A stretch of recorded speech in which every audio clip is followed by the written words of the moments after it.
What's going on, folks? And thank you for tuning in with me to another edition of the True Capitalist Radio broadcast.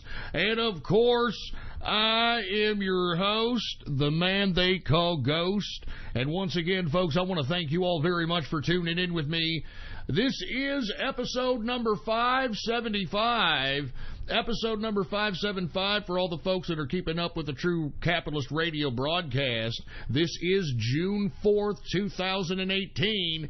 And before we get into anything else, I'd like to ask each and every one of you that are listening to the broadcast right now to spread it around like wildfire and let everybody know that True Capitalist Radio is in effect and in the house. And we are live every Monday, Wednesday, and Friday, 6:30 p.m. Central Standard Texas Time, right here on the official website of the True Capitalist Radio broadcast.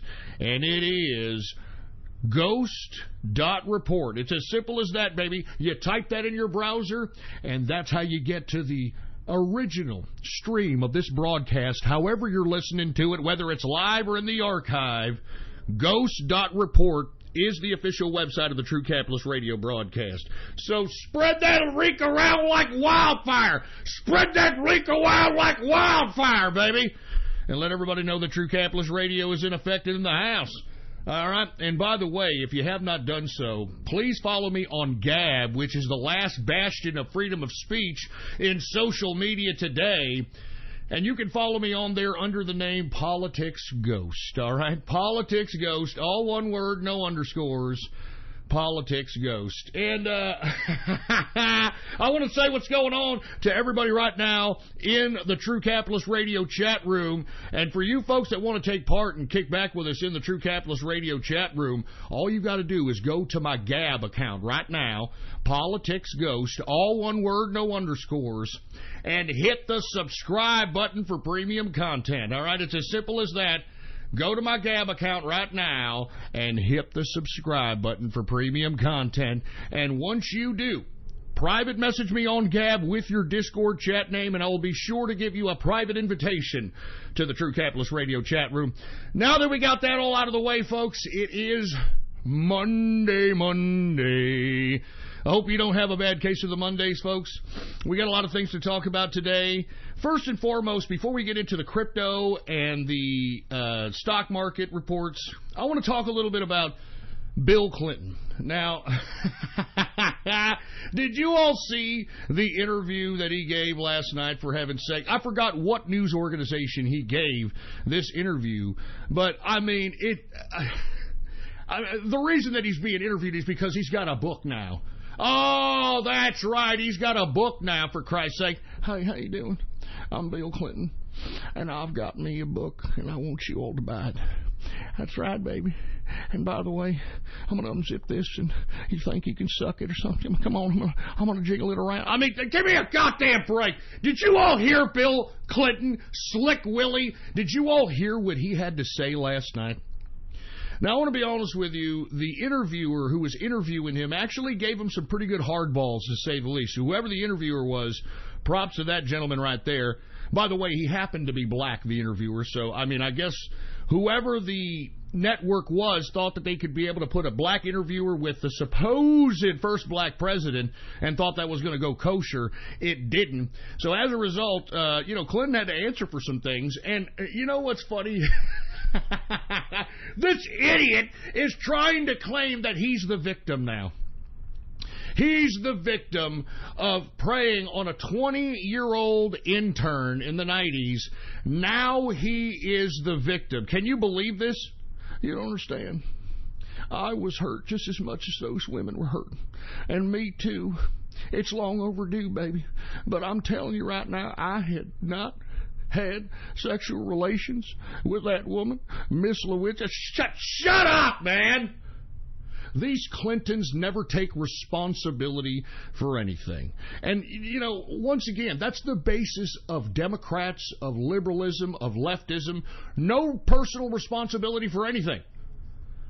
They just want to make or pretend, or in their own weird la-la land of perception, they want to make believe that it's everybody else's fault, that they're a pathetic piece of loser trash, that it's society's fault, it's the government's fault, it's my mama's fault, it's my daddy's fault. Now listen, I'm not going to deny that they may have had a contribution to contributing to your warped personality, but you could still have a perception in which you can take personal responsibility for yourself. And this is why I do this broadcast on a consistent basis, because what I'm trying to do is I'm trying to amplify capitalism throughout the world. I'm trying to tell each and every one of you that are out there listening to me on a global scale that you too can be a capitalist. I mean, let's say, unfortunately for you folks that are living in socialist or communist situations, you have to find other ways to capitalize. And we're going to get into crypto in just a minute, but the cryptocurrency market is perfect for those that have or are burdened or are stricken to a society that is under communism or socialism. And as long as you have an internet connection and you have the ability to be able to sell a service or product, or be able to trade, or be able to buy crypto and trade, whatever the case might be, you could be able to make capitalism amongst yourself outside your government's knowledge, your socialist or communist government's knowledge. And listen, that's why I cover crypto. That's why I cover the markets, because I want each and every one of you that are listening to my broadcast to become capitalists. I want you to know that you can harness whatever it is that's in your mind that you think is the perfect life. All you have to do is think about it. And once you think about it, you have to absolutely know that that's what you want, that's what you want to attain, that's what you want to manifest into reality. And once you do, it's like any architect, folks. If you don't have yourself a whiteboard in the vicinity of your office or in your home to some capacity so you can write down thoughts, brainstorms, ideas, etc., or even plan out certain projects or businesses or whatever, you need to get yourself one. Because, folks, what does an architect do before whatever building is manifested into real life? An architect puts it all down on a two-plane paper, manifesting it in the two-dimension. And you see, folks, once the architect puts down and manifests what is going to be a three-dimensional object on two-dimension, he lays the plans down to manifest it into reality, to manifest it into the third dimension, and that's what each and every one of you need to do. Whatever it is that you want, man, write it down. Make sure it's on a whiteboard. Look at it. Make sure it stares at your face. Because you have to manifest it in some capacity, folks. Because like I've always said, the difference between capitalists and everybody else is that the capitalists go out and make things happen. The capitalists go out and make things happen. While everybody who's just a regular schmuck waits for things to happen to them. And if you're going to live the mentality of waiting for something to happen to you, you're going to be waiting a very long time. Now, going back to the Clintons, that's what the Clintons, Barack Obama, the liberals, the Democrats, these are the types of people who they take advantage of, who have angst because of their own bad personal decisions and don't want to take personal responsibility and give that energy somewhere else. The Democrats, the leftists, the liberals, the communists, the socialists, they're brilliant at divide and conquer. Oh, it's the white man's fault. Oh, it's the police's fault. It's the school's fault. It's society's fault. It's the heterosexual's fault. This is what we have here in modern day Western civilization. And where common sense went, I have no idea. And the reason I bring this up in relation to the Bill Clinton interview is because have we all gone mad? I mean, this man was a habitual sexual abuser of women, all right? Bill Clinton sexually abused them mentally and physically on a consistent basis. I mean, how many more women have to come out about one person before people start realizing that maybe there's a certain consistency with this sick asshole? Only Bill Clinton got the carte blanche to be able to sexually abuse women and just have the carte blanche to do so. Kathleen Willey, Paula Jones. I can go on and on. Juanita Broderick, which he raped. And, of course, he sexually abused Monica Lewinsky. Because lest we forget, this Monica Lewinsky was a 20-year-old bimbo, man. She was out there supposed to be interning, trying to get herself better in life, trying to enhance her career. And here she has a president, some deviant, using her as a sexual playground for his own goddamn kicks and you know, making... I mean, did y'all read the Starr Report, folks? I mean, if y'all have not read it, I would strongly advise each and every one of you to read it. That right there is an official government document that was made by the Starr Commission. That's right, there was a special counsel back then investigating old Bill Clinton, and it was led by a man by the name of Kenneth Starr. And that man literally put out something called the Starr Report, in which he goes into explicit detail in what Bill Clinton did with his tryst with Monica Lewinsky. One of which, and let me tell you, this was the President of the United States in the 90s, lest we forget. Bill Clinton actually used her vaginal region as a humidor and inserted a cigar in her private parts, okay? I mean, this is the president here, okay? This is the president. And you know something? I mean, it gotten to the point, at that point when he was, you know, sexually abusing, sexually harassing Monica Lewinsky, it got to the point where he knew he could not go towards these women that he was used to kind of propositioning on a consistent basis, like Jennifer Flowers and these people. So basically, Bill Clinton was reduced to kind of opening up his door in the Oval Office, which he happened to turn into the Oral Office. He opens the door to the Oral Office there, and he sees the first thing there, like a Monica Lewinsky right there by the copy machine. You know, hey, you right there, won't you come on over here? Come in my office right now, quick, close the door. All right. Now, you know I'm the president, right? Now, you know that the president's got a lot of responsibilities. And, you know, you're a very nice girl. And the president needs something. And what I need for you to do, let me go ahead and unzip it. I need for you to do something with this, all right? I need you to suck it. I need just give it a kiss. All right, just give it just the tip. All right, this is what this sick asshole president of the United States did. And he was on an interview last night trying to claim that he was the victim. And you've actually got Democrats falling in line with this crap. I mean, give me a break. Give me a break. You are no victim, Bill Clinton. You and your disgusting, despicable, diabolical wife. You are no victims, all right? Jesus Christ. I mean, you people are criminals. And everyone who has any kind of common sense knows it. Both of you, you and your whore wife, have sold out our country. You know it, and I know it. You have utilized the Clinton Foundation as a means of fleecing our country.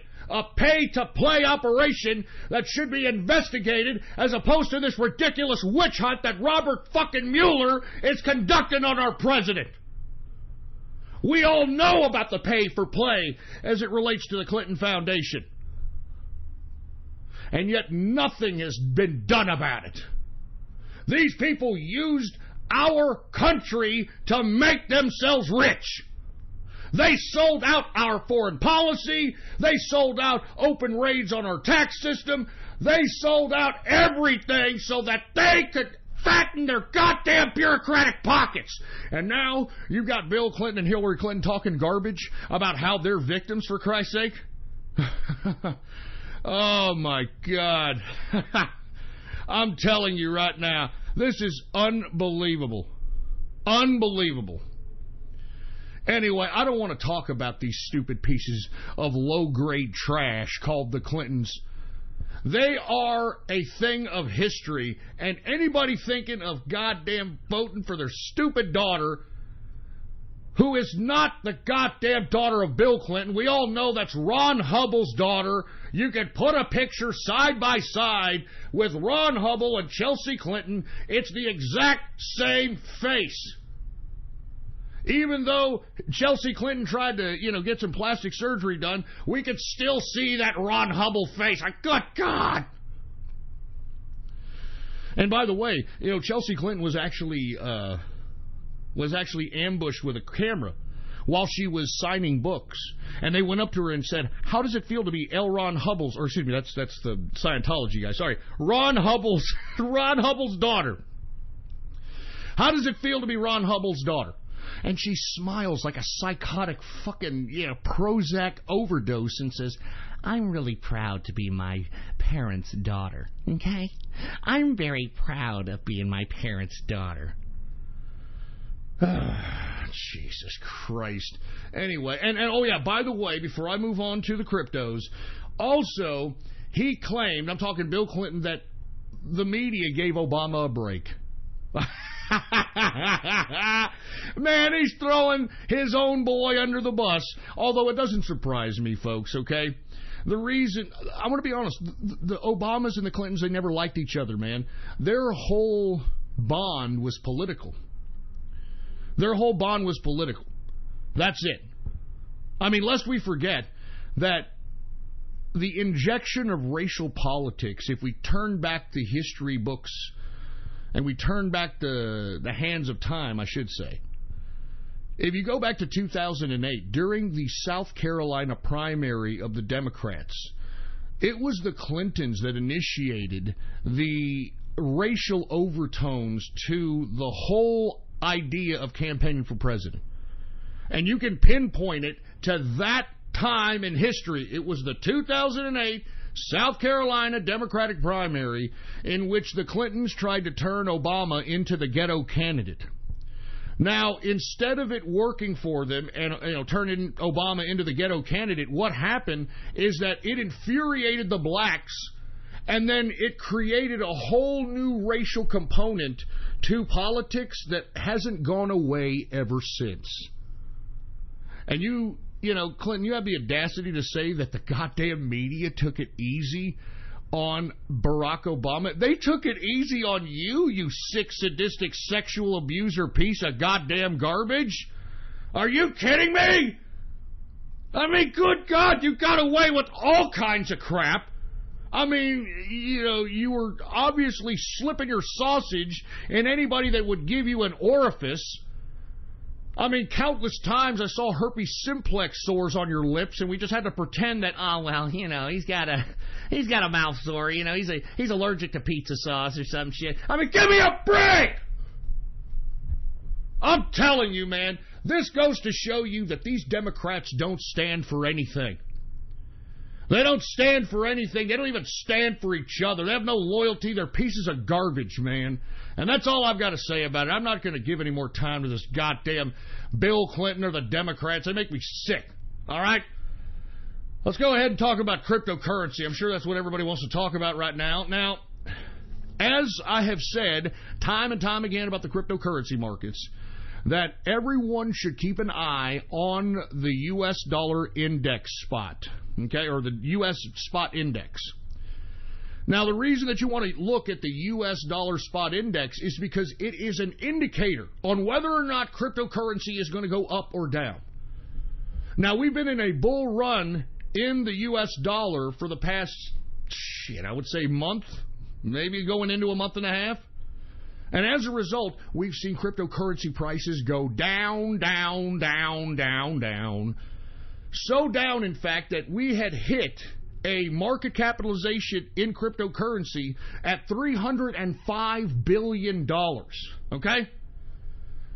Well, folks, I don't know if you've been keeping up with the U.S. spot dollar index, but gradually the U.S. dollar has gone down. I mean, very, very slightly. And as the incremental slight decreases in the U.S. dollar happen, we have slightly seen the cryptocurrency markets go up and up. And that's what I've been telling you on this broadcast, folks. You want to call bottoms on cryptocurrency, keep an eye on the U.S. index spot, all right? Now, we take a look at the dollar index today. It is down 0.13%. And in the past several days, it's gone down in that incremental capacity around 0.10, 0.09.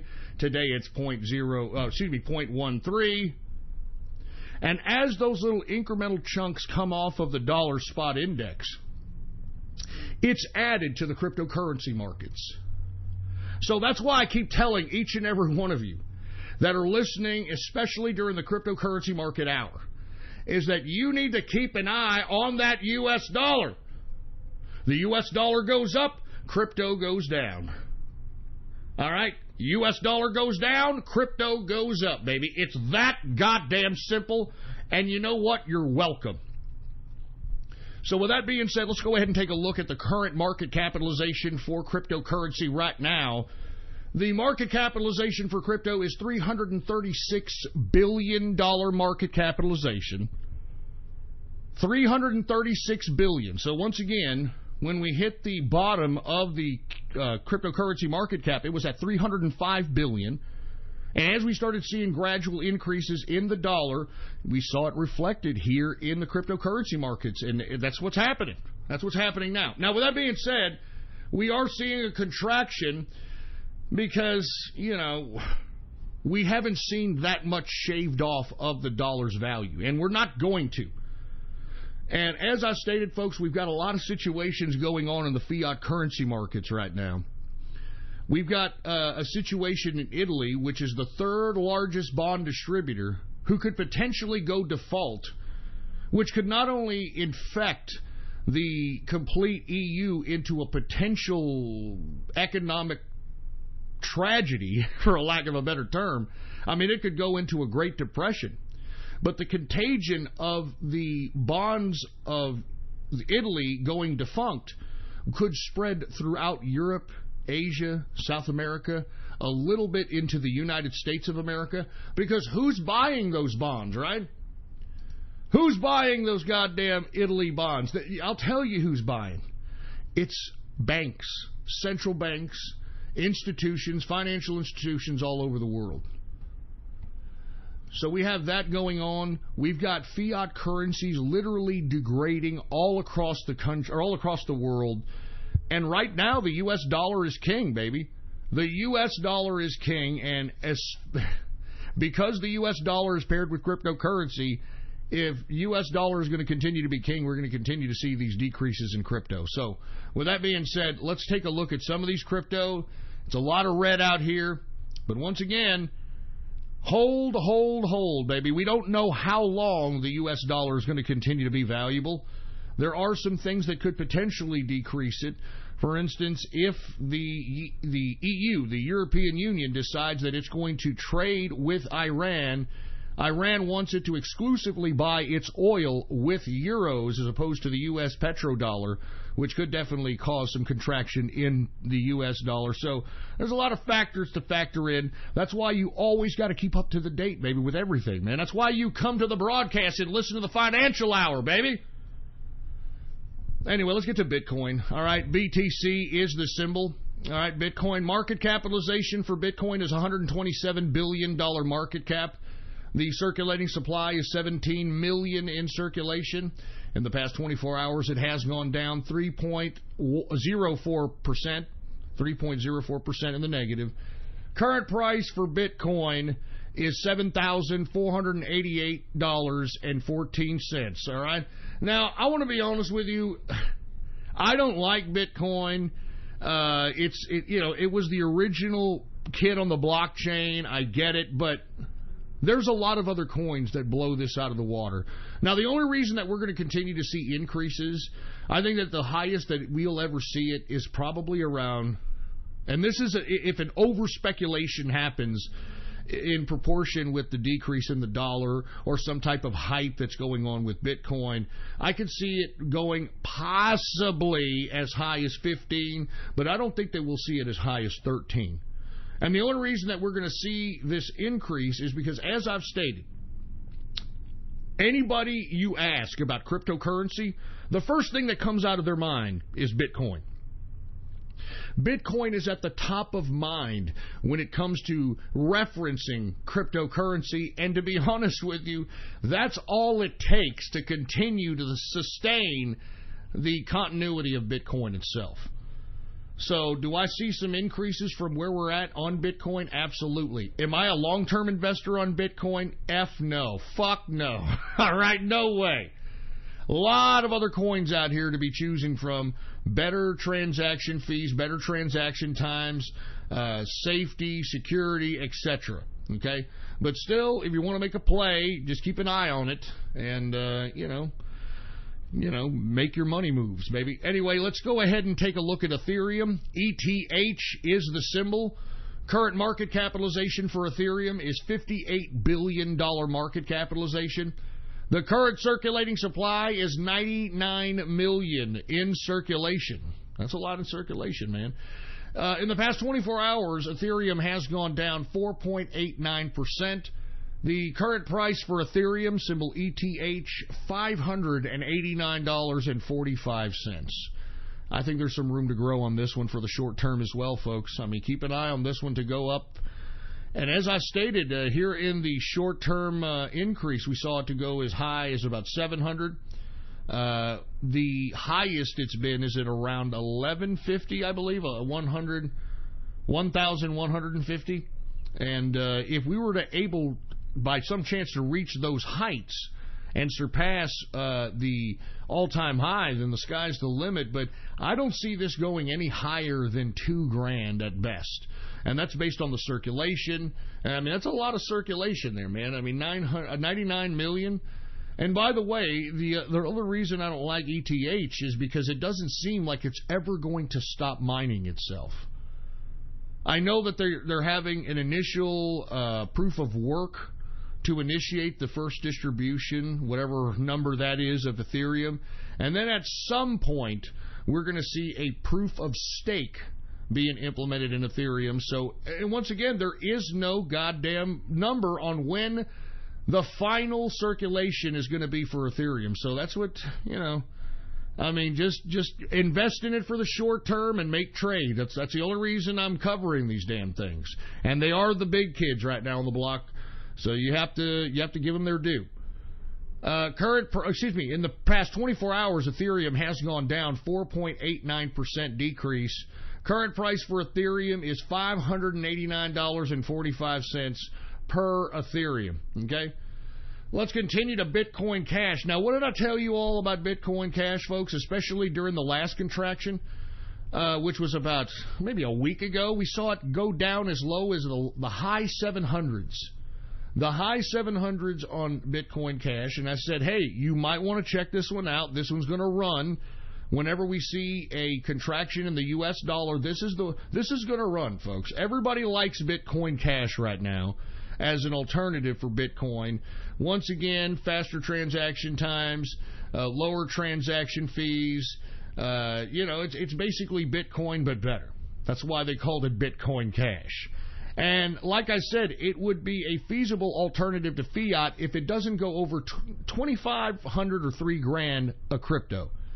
Once you start going over $2,500 or $3,000 a Bitcoin Cash, that's when you're going into over-speculation market, and it defeats the purpose of even being a fiat currency. So with that being said, let's go ahead and get to Bitcoin Cash. $18 billion market capitalization. The current circulating supply for Bitcoin Cash is 17 million in circulation.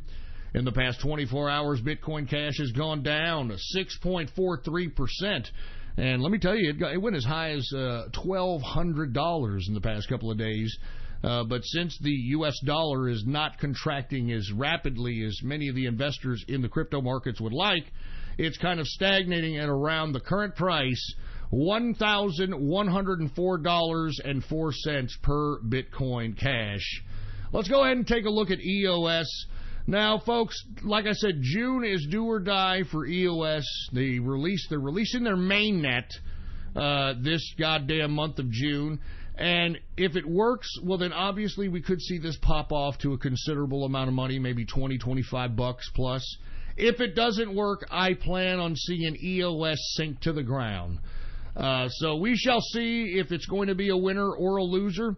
It's taken a lot of time to get to this point. Let's see if the EOS team can come up with what they say they're going to come up with. With that being said, this is a pretty good one to keep an eye on, whether it's going to do something or not. Take a look at it. EOS current market capitalization is $12 billion market capitalization. The current circulating supply is 896 million. 896 million in circulation. In the past 24 hours, EOS has gone down 7.79%.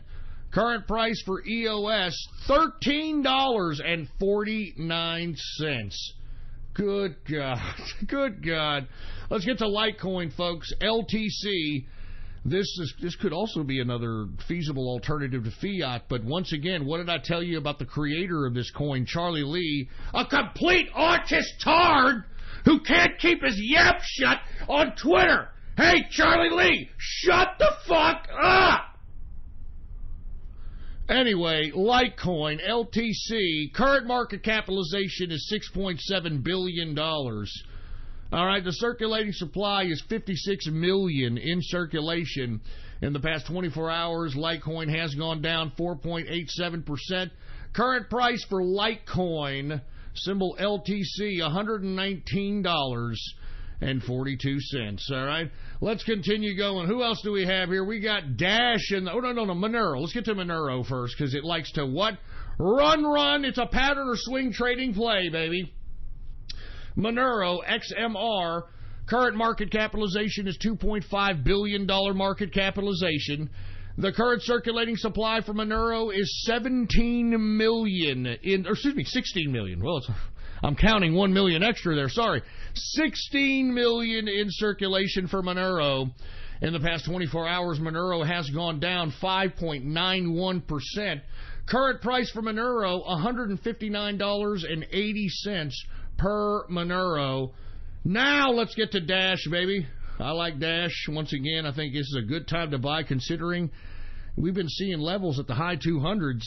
I mean, come on, man. I mean, we saw Dash as high as about $1,200 at one point. So, got a lot of bag holders, and the distribution is low. High transaction speed, low transaction fee. You know how it is, folks. Let's go ahead and get to Dash. Symbol DASH. Current market capitalization for Dash is $2.5 billion market cap.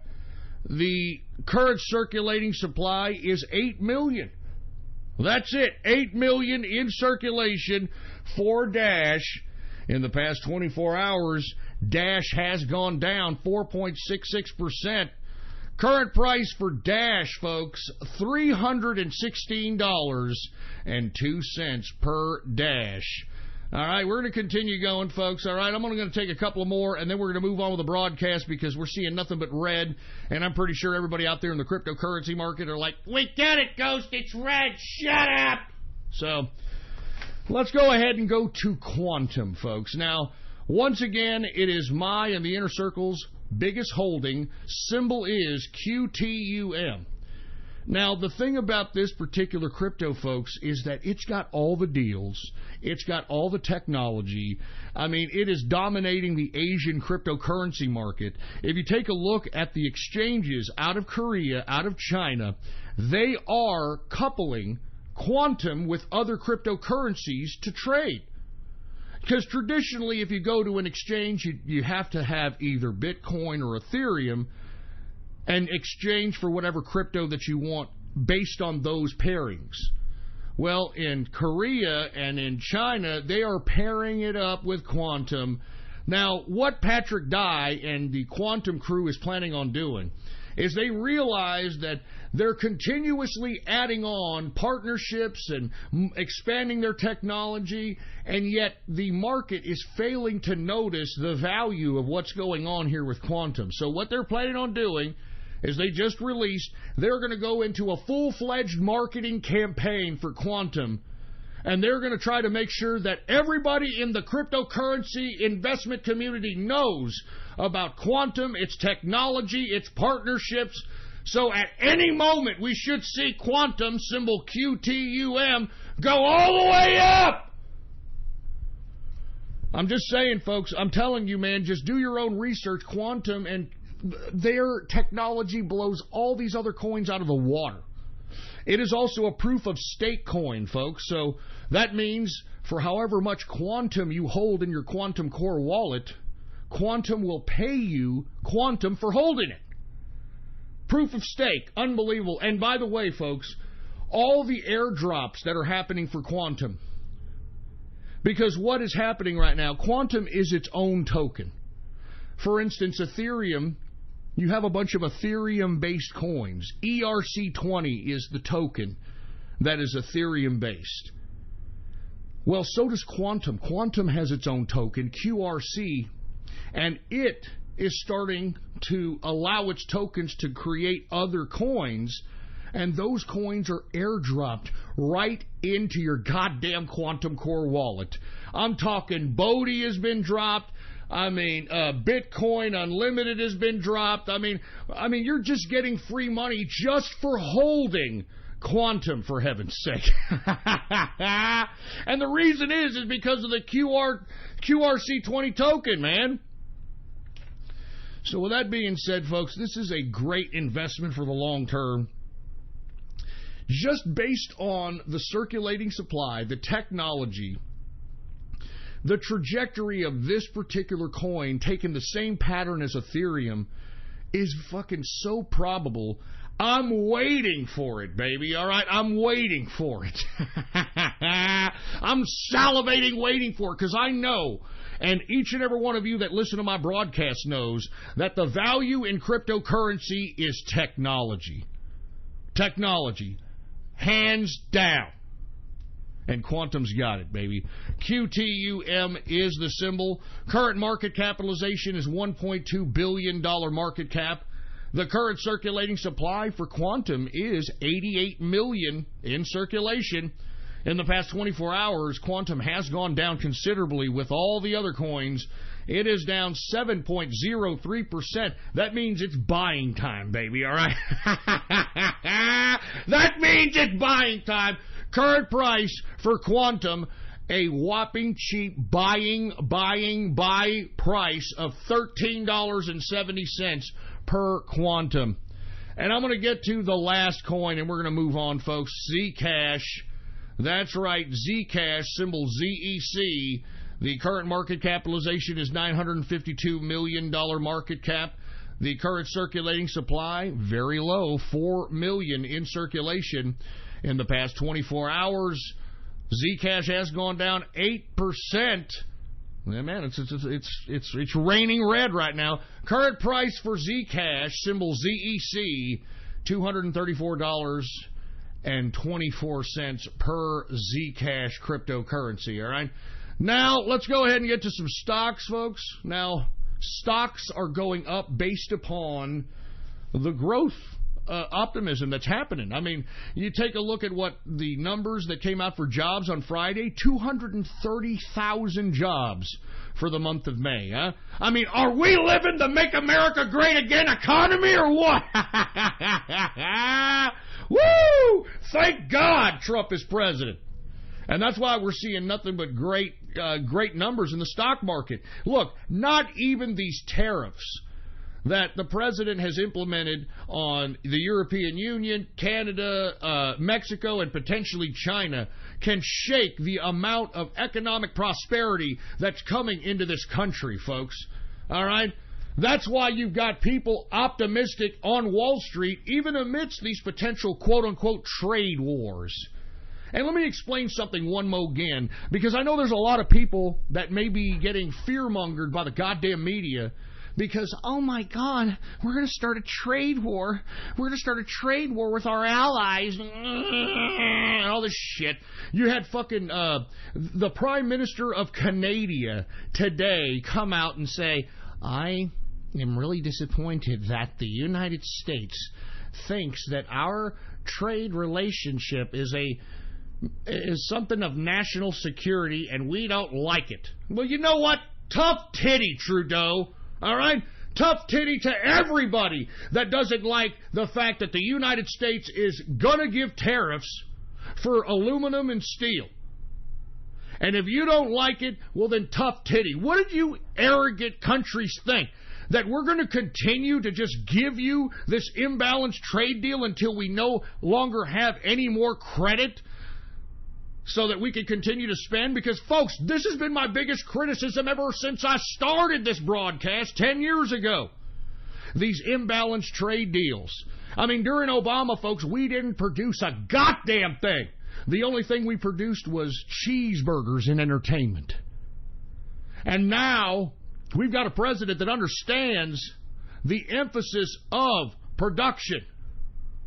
Because, folks, why are we continuously sending our money to other countries when they think that that's all we're good for?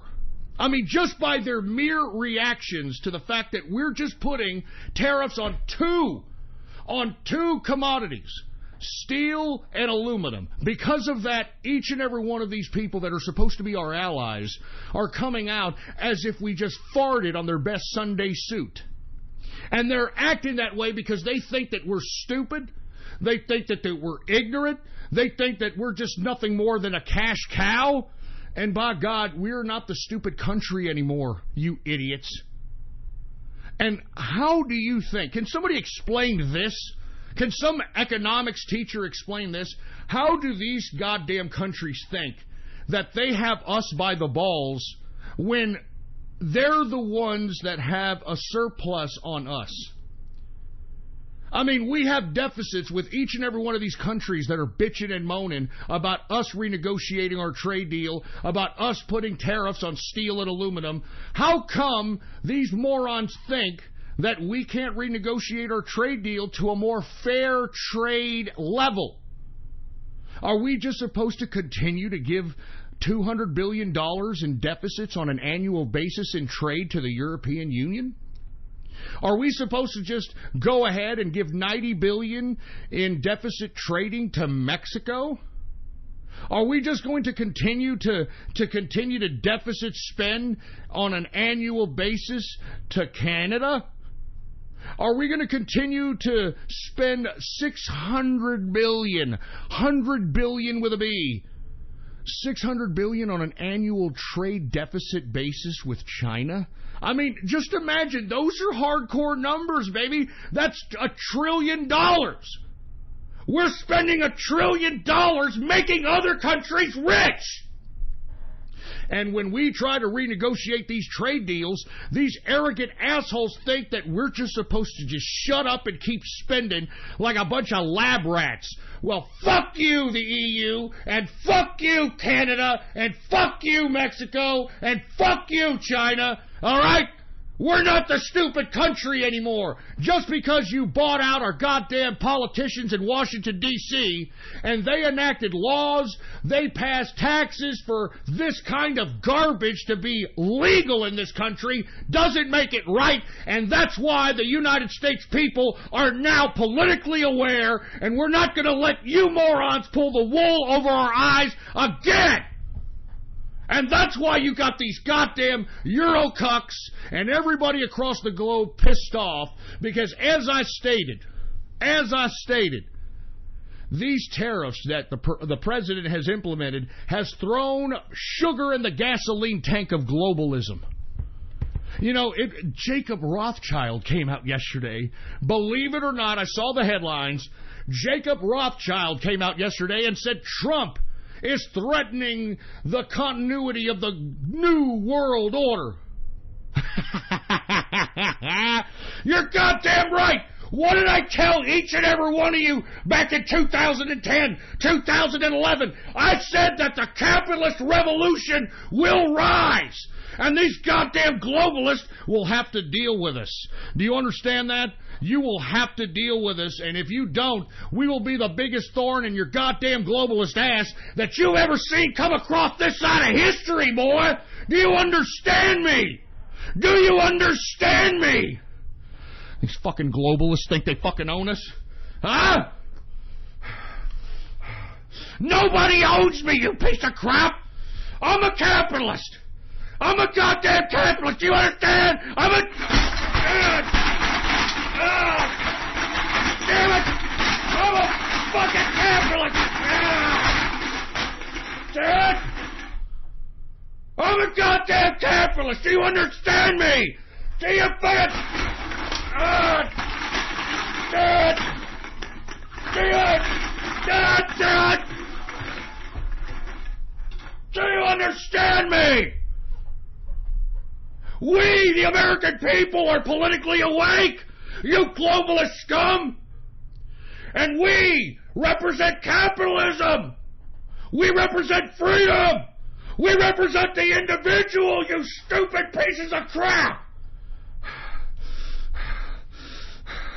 I'm serious as a heart attack whenever I say this, folks. I'm serious. Let me calm down, folks. I'm sorry I'm going off keister for Christ's sake, but thank God Donald Trump is president. Thank God this man is going out there and kicking ass and taking names out here and giving a goddamn Ike Turner back slap to the fucking globalists. Goddamn, my fucking heart's goddamn beating like a rabbit, but you know what? I don't care! I'm a capitalist, damn it! I'm a capitalist! I mean, that just fuels me, man. Every time I say that I'm a fucking capitalist, man. All right, folks, my apologies. I know I'm going off keister for Christ's sake, but I hope that you fucking hear the goddamn passion. I hope that you hear the fury! I hope!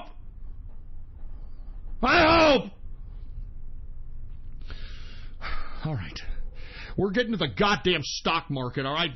Let me cover it. Dow Jones Industrial is up 178.48 points, a percentage increase of 0.72%, closing out the Dow at 24,813.69 points for the Dow Jones Industrial, all right? We've got the S&P. It is also up 12.25 points, a percentage increase of 0.45%, closing out the S&P at 2,746.87 points for the S&P 500. We got the NASDAQ. The NASDAQ is also up 52.13 points, a percentage increase of 0.69%, closing out the NASDAQ at 7,606.46 points for the NASDAQ composite. I'm sorry, folks. I'm just pissed, man. I'm just pissed off. I gotta calm down, folks. I gotta calm down. Let me get some love on the rocks. Some love on the rocks.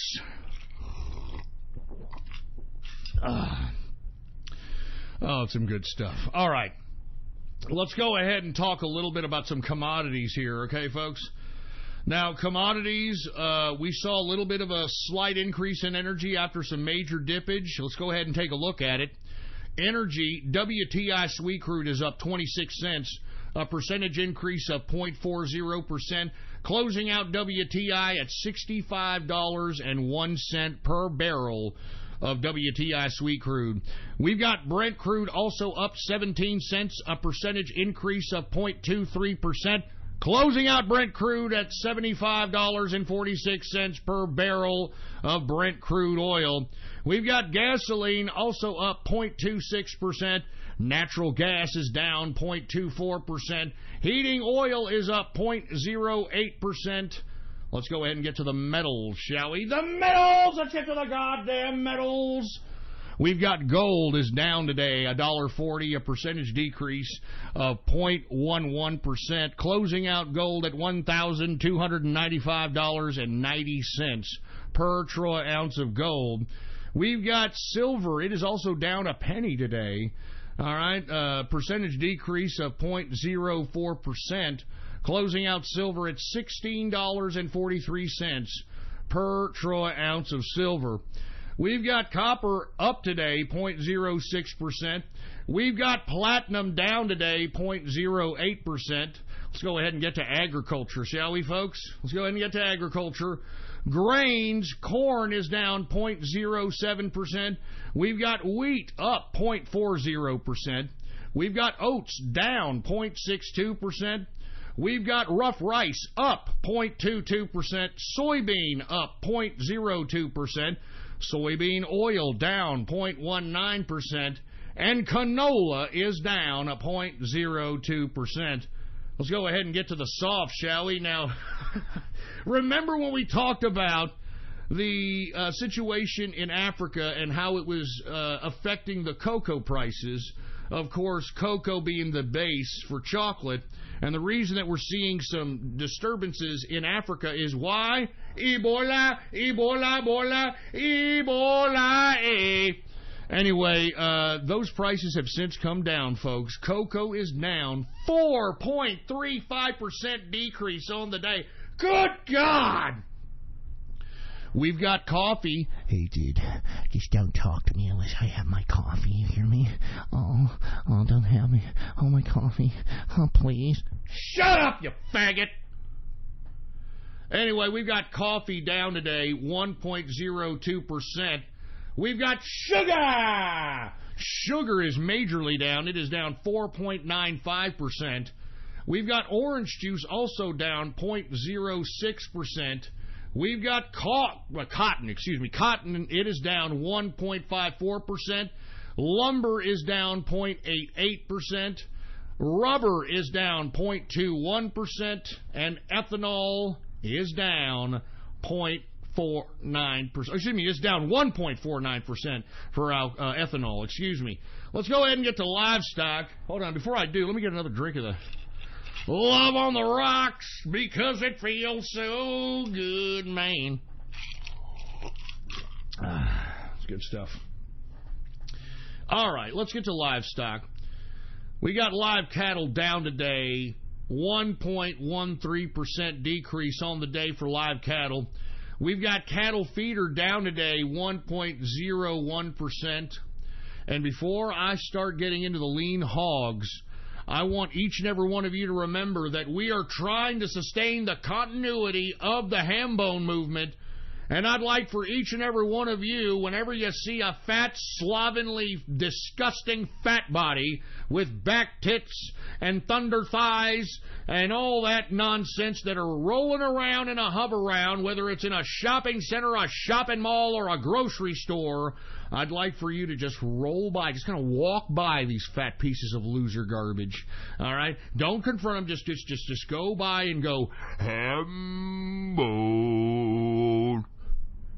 Fat, greasy ass, stinky, smelly, back tit having ham bone. I'm serious, man. We got to make America beautiful again. We got to make America beautiful again, and maybe after that much just subtle pressure, that's all it is, a little subtle pressure, they'll put the fucking fork down, all right? That's all I'm asking. All right, that's all I'm asking. Put the fucking fork down. Good God. Stop eating! Is that so hard?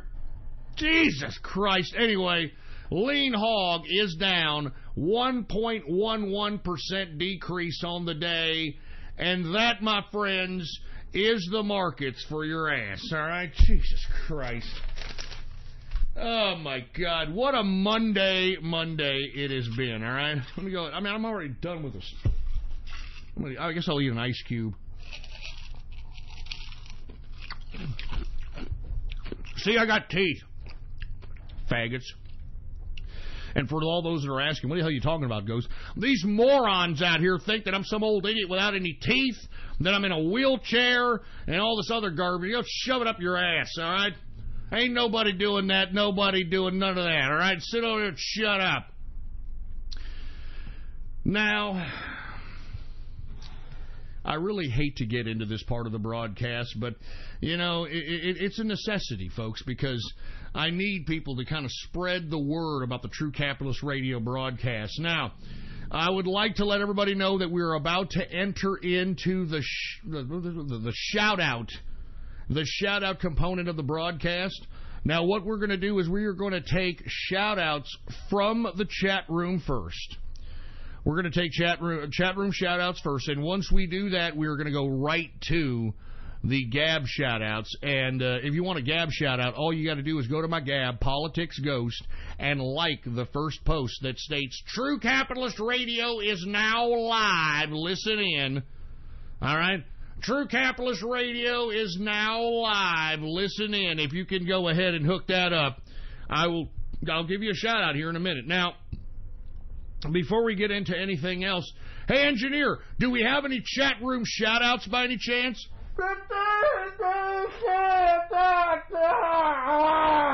All right. Well, we've got chat room shout-outs. But I would like to remind everybody, if you want to be a part of the chat room, it's as simple as go into my goddamn Gab account, Politics Ghost, all right? All one word, no underscores, Politics Ghost. And once you're there, hit the subscribe button for premium content, all right? Hit the subscribe button for premium content, and once you do, private message me on Gab, and I'll be sure to give you a private invitation to the True Capitalist Radio chat room, all right? So with that being said, let's go ahead and get to some chat room shout-outs right now! All right, who do we got here? We got True Barnyard Orgy Radio. Now, fuck you. Okay, listen. This is what I'm talking about. You see that Barnyard Orgy garbage? Do you know that you have a bunch of cartoon, ejaculating, disgusting, perverted pricks, these autistic idiot basket cases that are actually supporting this Barnyard Orgy fucking video game to the extent of $40,000 a month? $40,000! I mean, what the? Damn it! Damn it! Damn it! Give me a break! $40,000 a month, man! You know, I'm going to be honest with you folks. You know how much I've made?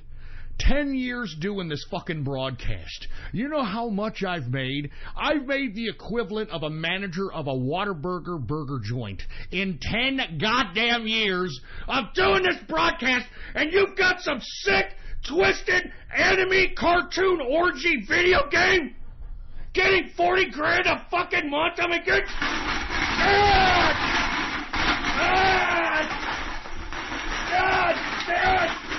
God! Piss me off, man! That pisses me off, for Christ's sake! Damn it! I mean, give me a break. And you know something, folks? God damn it, you know something? I don't get paid anything to be on this broadcast right now. You know that? I mean, I am pure independent. What you're hearing right now is independent radio. I'm not getting paid dick! I'm not getting paid dick to do this broadcast! What have I done to myself, man? I mean, seriously, I've gone from making $4 grand a month. All right, I literally, that's what Blog Talk Radio gave me on average. $4 grand a month doing this broadcast, and now I'm not making shit. I'm not making nothing. Yet you've got Barnyard Orgy, the fucking video game, making 40 grand a month in donations. I mean, fucking Austin! Damn it!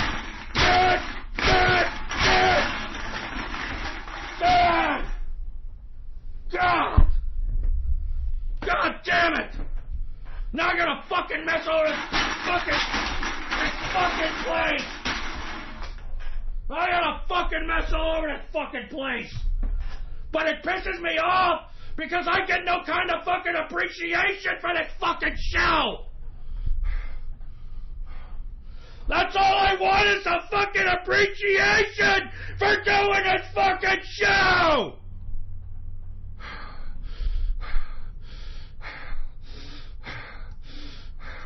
That's all I fucking want, man. Is that so fucking hard to ask, man? After 10 years of doing this shit?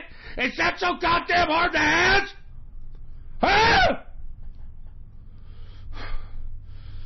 damn it! I'm sorry. I'm tired, man. I'm tired. Jesus Christ. Anyway, we're now in the second hour of the True Capitalist fucking radio broadcast. And of course, I am your host, the man they call Ghost. Yada, yada, yada. I mean, all I want is a little bit of fucking appreciation after 10 years. 10 fucking years I've been doing this shit. 10 fucking... just fucking shit.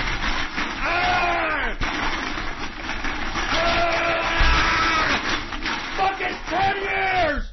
10 fucking years I've been doing this shit! 10 years! And I don't get any kind of fucking appreciation whatsoever! 10 fucking years!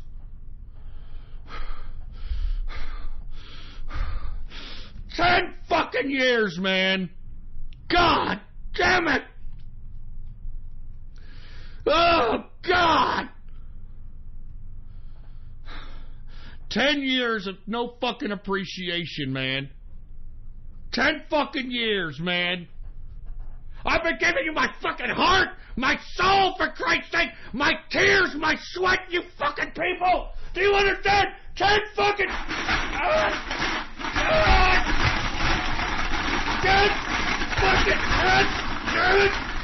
fucking years! 10 fucking goddamn years! 10 fucking years! 10 fucking years with no fucking appreciation! 10 fucking years!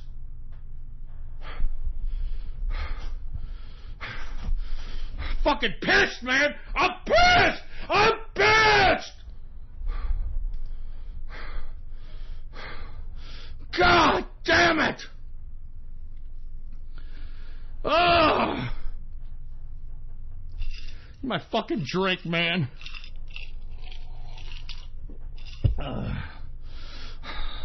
10 goddamn years, man. 10 goddamn years I've been doing this shit. And I never fucking get a goddamn appreciation for it one fucking bit, man.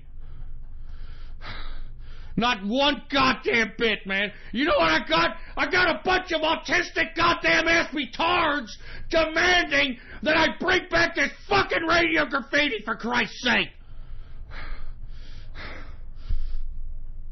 I don't want to fucking do it, man. Do you understand that? I'm not goddamn entertainment for tards. You understand that? I'm not fucking entertainment. I'm not entertainment for fucking tards.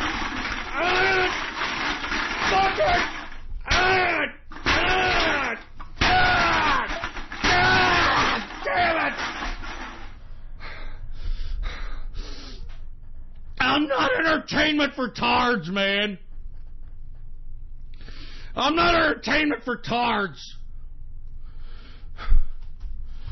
Fucking shit, man. Fucking son of a bitch, man. 10 fucking years! 10 fucking years I've been doing this shit! Jesus Christ!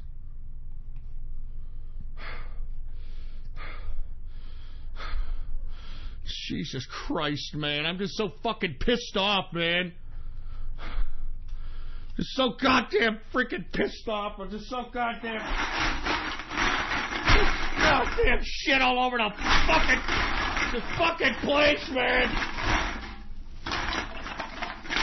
Damn it, this fucking mess all over the fucking place. 10 fucking years! 10 fucking years I've been doing this fucking shit! Oh my God, I'm so fucking sick, man. I'm just so goddamn sick of this crap, man. I'm so sick!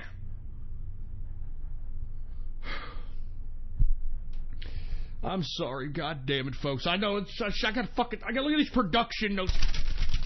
I got production notes here. I'm trying to turn this goddamn show a little bit more serious, for Christ's sake. Fucking production notes and shit. Damn, this fucking mess. There's a fucking mess all over this fucking place.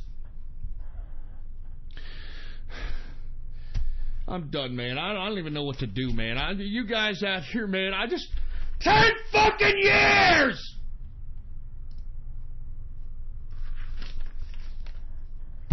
Fucking 10 years, man. Man, I need some beer, for Christ's sake, man. I need some more beer! For Christ's sake, man. Hey, what, this is all I got? I got fucking more fucking cans? More fucking cans, for Christ's sake? Jesus! Oh, my God. Jesus Christ. Frickin'. Good God, man. Throw this fucking can in the back. The rest of them, for Christ's sake. 10 fucking years, man! Don't you understand? Everybody who's listening to me, do you understand me? 10 fucking years! And wait a minute, who the hell is this asshole on Gab? Who the fuck told you to make a fucking graphic about fucking goddamn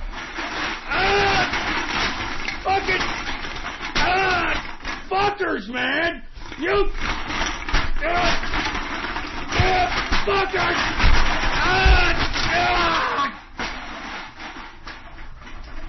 Jesus Christ! Oh, God! Oh, give me my fucking beer, man. I'm making a fucking mess, man.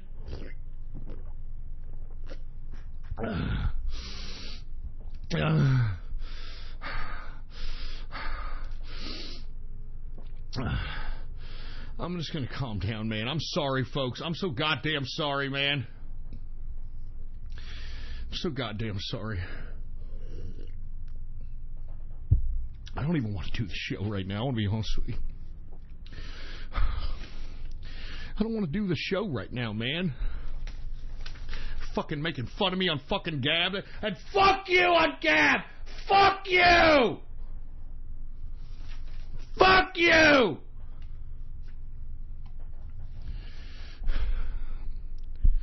I'm just so fucking sick, man. I mean, I'm sorry, folks. Look, I don't want to do shout-outs. I'm sorry. You people are pissing me off. I did, you know...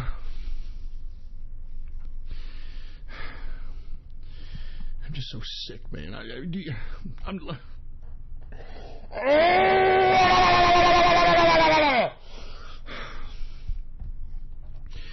All right, I'm just going to calm down, all right? I'm going to calm down, and we're going to move on, okay? I think I'm going to throw up. I'm so upset.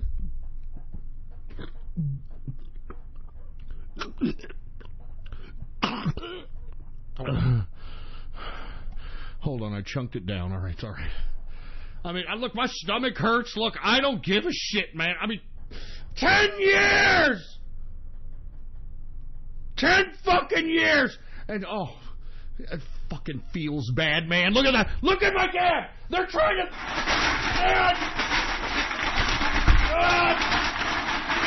I'm not a feels bad, man!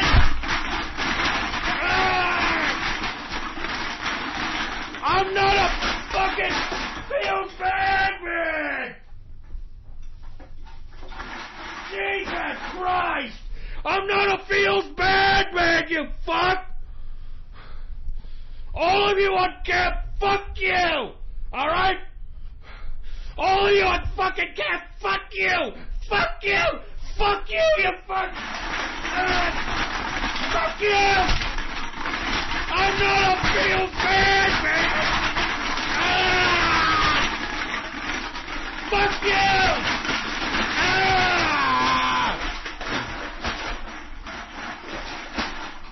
Jesus Christ!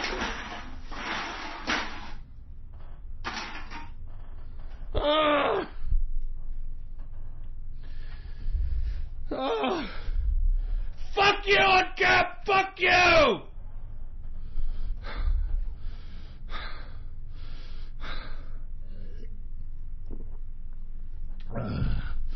You assholes on Cab, man. Fuck you, man. Oh, God.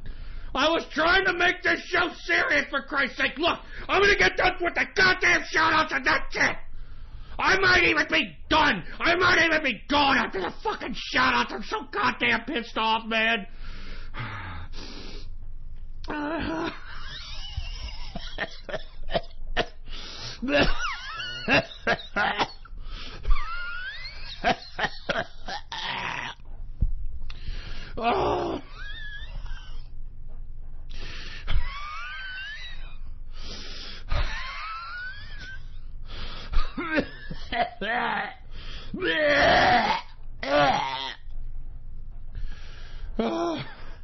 Oh my God.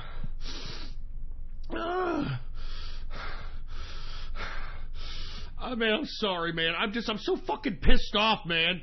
I mean, you know, these people on the internet, man, they can really piss you the fuck off. You know that? And shut up, I'm not crying. Fuck you, I'm not crying, alright? Shut up. I'm not fucking crying. Shut up. I poked myself in the eye, you fuck. Shut up. Just shut up.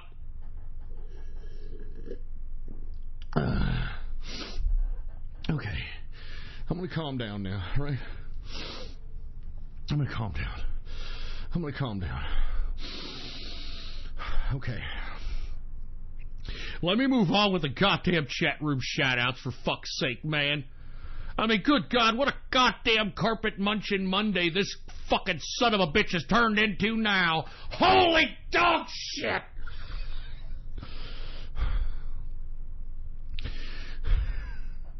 All right. Let me move on with the goddamn fucking shout-outs, man. All right, look, we got the God of Rage in the house. What's going on to Tesla Cyberheart? We got 10 autistic years really paid off. Oh, fuck you! I'm not a fucking autist. Go shove it up your fucking ass. Fuck you! Put that faggot in the woodshed. Put him in the woodshed! We got Stagio in the house. We got... Oh, my God. What is this? Silly with the Willie Bill Clinton? Oh, that's great, for Christ's sake. We got Guatlava. We got Satan Cock 1666. We got I Appreciate You, Ghost. Thank you very much, man. Thank you. I appreciate you, too, man. We got Nat in the house. We got Pepe the Frog. We've got Mile High in the place. Metaform in the house. Man Bear Pig in the place. We've got John Oliver. John Oliver! Man, fuck that! Get that limey out of my goddamn freaking room! Get him out! Get him the hell out of here! Who else do we have, for Christ's sake? We got JD in the house. Insane Energy. Guatemala en Fuego. Guatemala en Fuego. Shove it up your ass, for Christ's sake. Inner Circle equals dying cult of autist. You fucking son of a fucking bitch. Ah! You're lucky this ain't your fucking face. You're lucky this ain't your fucking face. If this was your fucking face, I'd be beating your fucking head.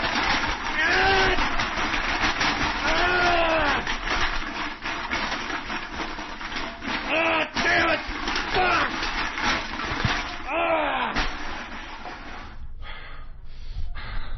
Don't talk about the Inner Circle. Those are my friends and my family. Fuck you. Put that fucking asshole in the woodshed, too, while you're at it. Put that fucking asshole in the woodshed. We got Ice Cap in the house. Who else do we have? We got Nice Stowies, LLC. Fuck you, man. We got Holden Capitalist. We got Hawk Late Milk. We got Hawaiian Front Yard Barbecue. Oh, shut the fuck up! We got Harvey Johnson, Hambone Capitalist, Ham Soilo. Yeah, no kidding, for Christ's sake. We got Ghostler Pile. Yeah, shut up, you funky butt-loving ass. And there's Funky Butt-loving. We got Fedora Kush in the house. Edgar Rains. Economic Refugee Chellis. We've got David Hayter. We got Cyber Necro. Crawling in my crawl.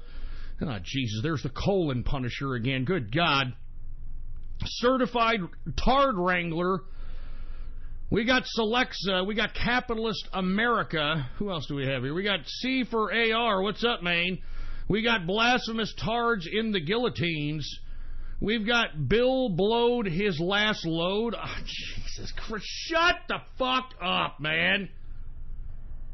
We've got Bill Maher, for real. Bill Maher. I'd like to break your bell pepper ass nose there, Bill Maher, you piece of socialist slime. We've got Big Pick Knickers.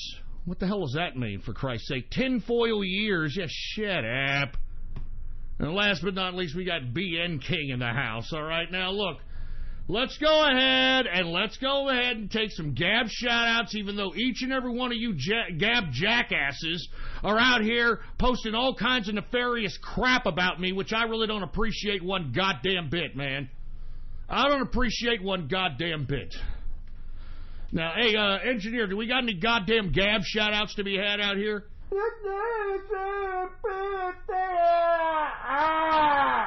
All right, well, let's go ahead and get to some Gab shout-outs right now. Who do we have here? We got Ghost Bar Gets Matined. Don't you even fucking joke about that, you fuckers! Don't you fucking...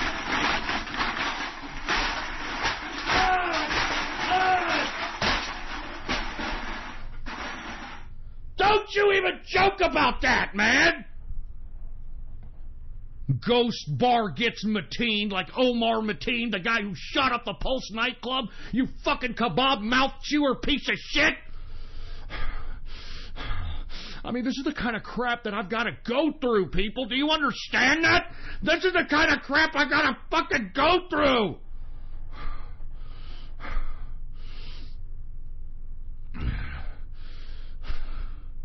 We've got, what is this? Raiden's 8 equal? Shut up, 8 equal, you fucking tard. Who else do we have? Wheelchair Orgy, $40,000. Shut up!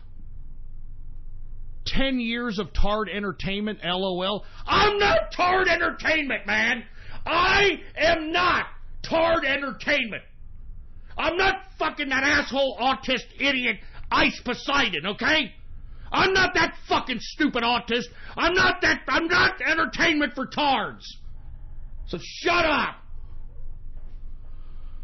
Who else do we have here? We got Capitalist Ice, for Christ's sake. 10 years of tears. Shut up, I wasn't crying. I poked myself in the eye. Shut the fuck up. We got Barnyard Colon Scooper. Fucking what? What? Oh, my God. Just pee and wipe the sides. Oh, Jesus Christ. What else do we have here? We got Roseanne first, TCR next. Ain't nobody going to take me off, boy. I'm my own independent broadcasting operation. You understand me? Ain't nobody going to take me off the air there, you stupid sack of crap. Who else do we have here? We got Ghost, Goy, Robinson, Kant, Masad, Al-Assad. Shut the fuck up, all right? Just shut up. TCR equals Quality Tard Entertainment since 2008. Fucking piece of... damn it! I'm not fucking entertainment for fucking tards!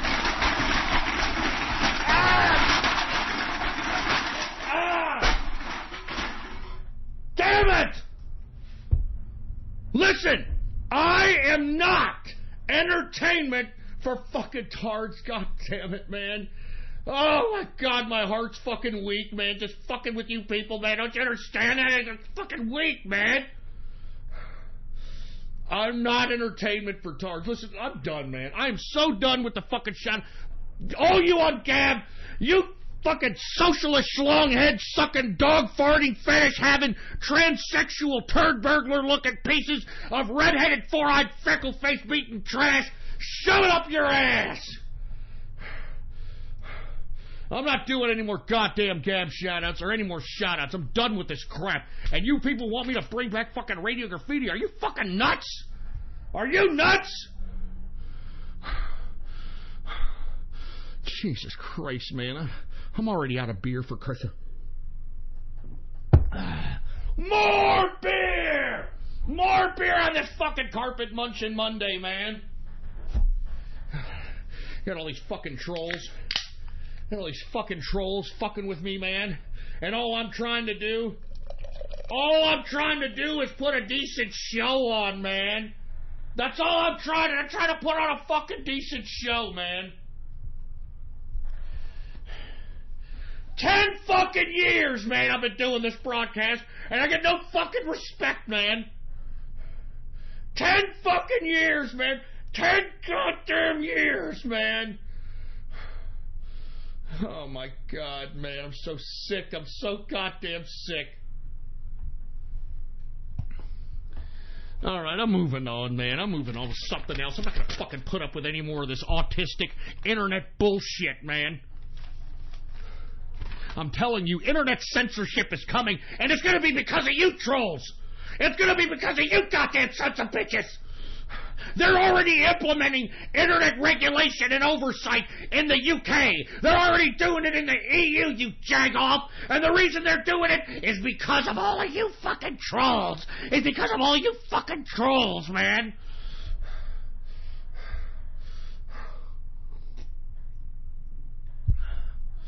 Man, you fucking sons of bitches on fucking Gab. Look at my Gab, for Christ's sake. 10 quality tard entertainment years since 2008. Man, I'm so fucking tired of it.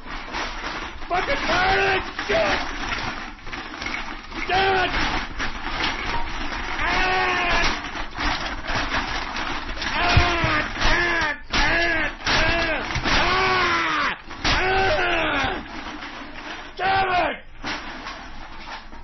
Damn it!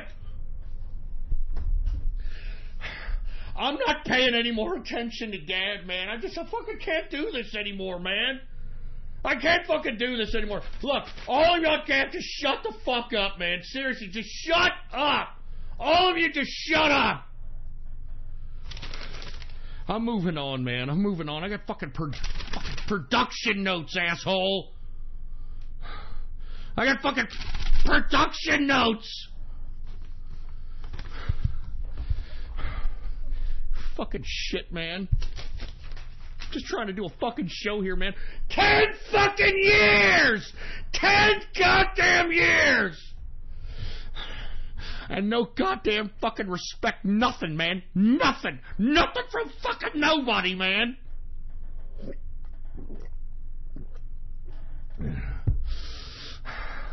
I gotta fucking drink, man. You fucking people make me fucking drink, man. It's the only way I can just fucking do this show. The show becomes palatable, for fuck's sake. All right, I'm moving on to the broadcast. Fuck all you people. All right, I'm moving on. All right, I got production notes here. I'm going to talk about the President of the United States. All right, that'll put me in a better goddamn mood. Is talking about the President.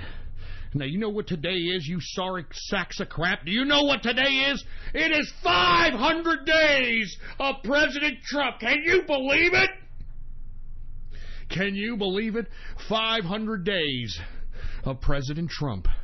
And by God, has he accomplished a hell of a whole lot, considering it has been him against the world, baby. It's been him against the weaponized propaganda media, him against the deep state, him against the swamp in Washington, D.C., and he's been able to accomplish more than any president that comes to mind in such a short period of time. 500 days of President Trump. And I'm telling you, everything that I did, all right, all the 10 fucking years I've been broadcasting, it was all worthwhile in 2016, all right? It was all worthwhile in 2016 because we proved to the goddamn political class, to the deep state, to the globalists, that the people still hold the power in this political system in the United States. 500 days of absolute winning. And let me tell you something, folks. The midterms 2018 are as important as ever. That's why we have to take politics seriously, for Christ's sake. We have to make sure that we conjure up the meme wars once again. And if you are living in a district in which a progressive, leftist, socialist Democrat is running in your district, by God, if you are on the right wing of the political spectrum, it is your duty to meme the hell out of that piece of trash. It is your duty to dig up all the dirt you can find on this disgusting piece of anti-American crap. The 2018 midterms are just as important as the 2016 presidential campaign. And I hope that each and every one of you that are listening to my voice understand this. I hope that you all understand this, because we cannot allow any kind of progressive Democrats to be elected into the House or Senate. We cannot allow a blue wave to supersede itself on to Washington, folks, because if, and I mean if, the Democrats elect a lot of people in there, if they elect a lot of people, they're going to go right for presidential impeachment. And it'll be purely political, and it will cause a constitutional crisis. And let me tell you something. If they go for impeachment on our president, I think it's pure revolution time. It is revolution time, baby. I am not joking around. If they try to throw impeachment on President Trump, every right-wing soul in America better take their Second Amendment and assert it with audacity and resolve, because we're in it for the long, hard slug if that's the case. Now, I am not advocating any violence towards the government, because you see, if that ever happened, let's just say for the sake of argument, they do impeach Trump. They want you to implement violence on the government because it justifies them incrementally bringing in totalitarianism and their communism, etc. But I'll tell you this. If they attempt to impeach Trump, I think the targets of venting up frustration should be these mouthpieces that have been propagating this impeachment, that have been desecrating this president, that have spreading slanderous and libelous lies about this president so that it can confuse and coerce the American people. And I want to be completely honest with you, if this happens, if Democrats are elected and revolutionary time comes around, the first target should be the sons of bitches that are on these late night shows, that are on these comedic political shows that are not even from this country. I'm talking about the Trevor Noahs and the John Olivers and the Samantha Bees, and these people aren't even from this fucking country. And yet they seem to have the utmost safety to just continuously bash our country, in our country, on our media system, and they seem to be doing it safely and comfortably in our goddamn country. I mean, just imagine, folks, if yours truly went to any country and lived there and started bashing the hell out of that country, do you think the countrymen there would let me feel safe and secure, even though I'm there residing in their country, bashing their country? No! I wouldn't expect to feel safety if I'm in someone else's country bashing their country, especially on the mainstream media. And that's what I don't get.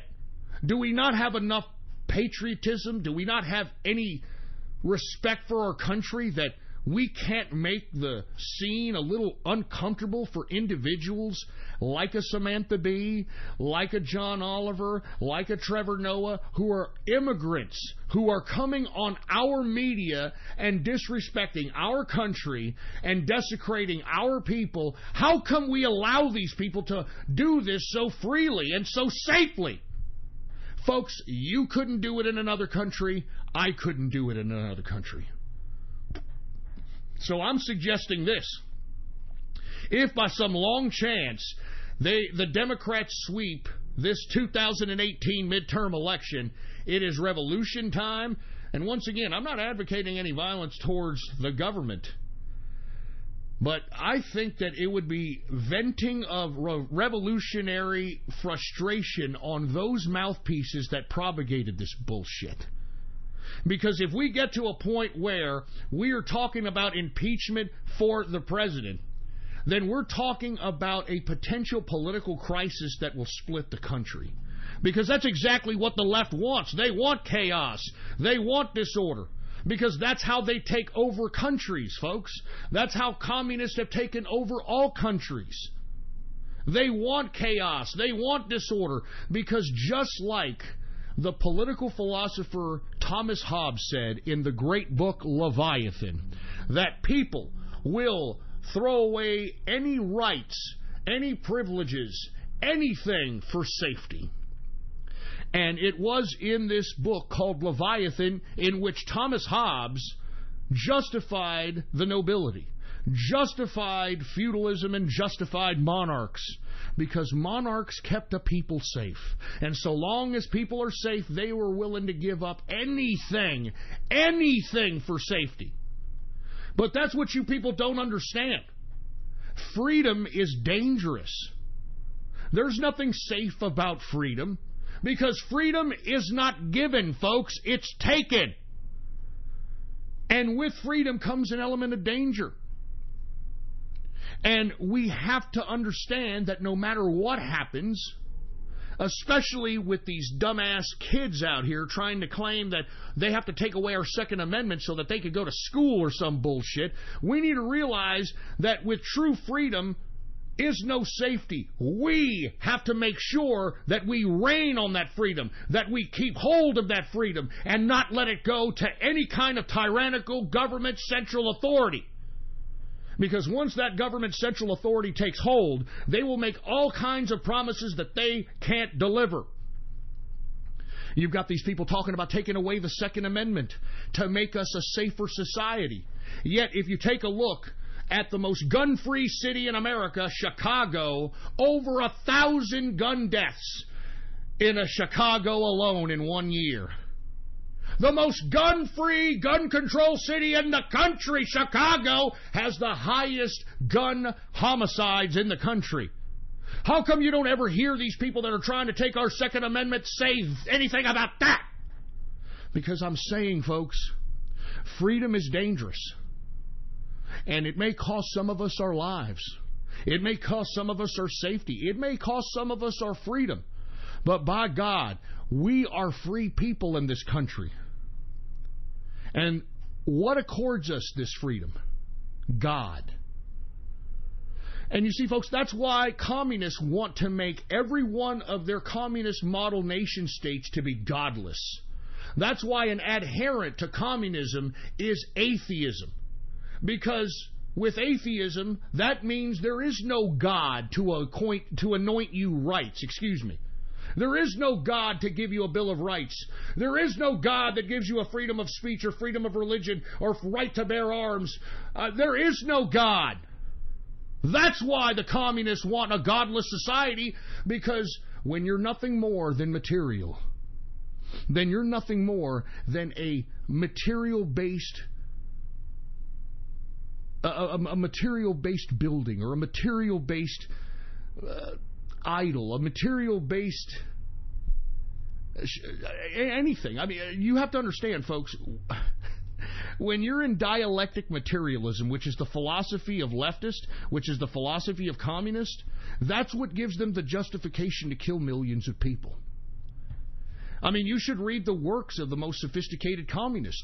They justify killing millions of people based upon the fact that they believe that people are no different than bags of bricks or wood or any material that builds anything.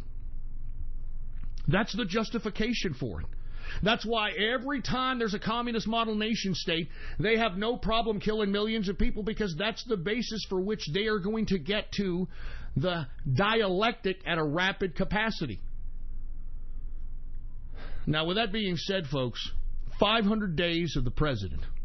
And aside from this man giving us, the people, back the power into our hands, he has completely thrown a wrench into the machine of the globalist. He has poured sugar in the gas tank of the globalist vehicle. And folks, we have to continue to sustain that. Because I'm going to tell you right now, this right here is the last bastion of freedom. Take a look at all the Europeans. They're all being subjugated by their government. And guess what their government's using to subjugate them? Refugees. Refugees. And if you criticize these refugees, if you criticize the government, whether it's on the internet in real life, you're going to get a visit from the authorities. You take a look at anywhere in the world, there is no freedom. We, the United States, are the last place of freedom. And you know something? That's why they want to take away our Second Amendment. Because they know that the United States and the people are a violent people. And you know, these assholes in Europe always try to claim like, oh, you know, you Americans are so violent, you know, and you don't know how to be civilized. Hey, it's our violence that keeps our government from preventing them. It prevents them from implementing totalitarianism on us. Look at you in the UK. You're all being implemented fucking totalitarian, draconian laws that no one could have ever even imagined, especially a post-Brexit. Take a look at what's happened in the EU. That will never happen in America, folks. You want to know why? There's over 300 million guns circulating the United States of America, and we will all fight to the death before America is turned into any communist socialist nation state. We will fight to the death. Now, I want to be honest with you folks. The reason that it may sound like yours truly may be hinting that violence is an option when it comes to politics is just based on mere observation. Take a look at Europe once again. They opened up their borders and opened up their arms so that people could seek refuge in their country. And those same people that they let seek refuge in their country are now dominating their country completely. Now, why is it that these folks that were supposedly from battle-hardened areas of the Middle East that were seeking refuge in European countries, why is it that these people are so easily taking control and taking over parts of Europe? Folks, it's because they're violent. It's because they're violent. And just take a look at all the violence being implemented by Islam, and take a look at all the refugees that are being influxed into Europe, and take a look at all the government capitulation and submission to Islam and its pedophile type of mentality when it comes to marriage, and its circumcision of women and the oppression of women, and all their little idiosyncratic fundamental garbage. Why are European countries and governments capitulating to these fucking Yehudis? Because they're violent. And that's why they're bowing down. That's why you have European countries scared to even mention anything about these people, criticize these people, force laws on these people. They're violent. So just based on that mere observation, we have to take the fact that violence makes governments capitulate or submit. And the perfect example is just to take a look at Europe. Because who are the nonviolent ones in Europe? The citizens! The citizens are there putting a finger up their ass, hoping that this thing blows over. It's not going to blow over. And how are they able to make a whole groups, different countries of Europe, how are they able to make them so docile? They were able to make them so docile from socialism, man. Socialism is what created this docile mentality of Europe. That's why no men in Europe are raising up, attempting to either become violent against those that are being violent towards the Yehudis, the Islamic invaders, the so-called refugees, or by God, why aren't you Europeans, you European civilians, you people that have lineage that trace back to world wars, even way beyond that? How come none of you are being a little bit more living for something else other than yourself and doing something to these government officials? Listen, I'm not trying to say that anything should happen to those that are in the European Union or the UK Parliament, but it was their decisions, folks, that caused the refugee situation that has now become an all-out invasion on Europe. It was their decisions. It was their central planning. Why hasn't there been any venting of frustration by any citizenry against those authorities? I think that you are morally, ethically just in venting frustration in a potentially politically violent situation towards those that bestowed this violent situation on your society. Because that's what this Yehudis and their refuge in their countries have turned into. It's turned into an all-out violent invasion. You know, I read in the UK that the Yehudis, the jihadists, the fucking Islamic idiots that are living out there are trying to stop people from the UK from taking their fucking dogs to the park. Because apparently these goddamn Yehudis don't like dogs, so they want people to stop taking their dogs to the park. And now, all of a sudden, the UK people are coming out, that's not right. I'm going to go ahead and write a petition, and I'm going to go down and make sure that I can take out my dog. It took for these people to come after your dogs for you to finally stand up for something, you stupid cocks. So I'm going to be honest with you, folks. That's why people are afraid of America. And you can talk shit about us that, there's school shootings, mate. You got school shootings. You got shootings everywhere. You'll probably get shot in America. Yeah, you want to know why? Because freedom isn't free of danger. But at least we have the Second Amendment in which we have the opportunity to protect ourselves and not be dependent on a state-run police force who are typically there after somebody's dead on the floor, already raped, everything's already been stolen, the home invasion has already been done. Haven't you noticed that, folks? And yet the alternative to outlawing the Second Amendment is to what? To believe in the cops? Believe the cops are going to come around and have your back, for Christ's sake, when you're, on the floor bleeding? Come on, man.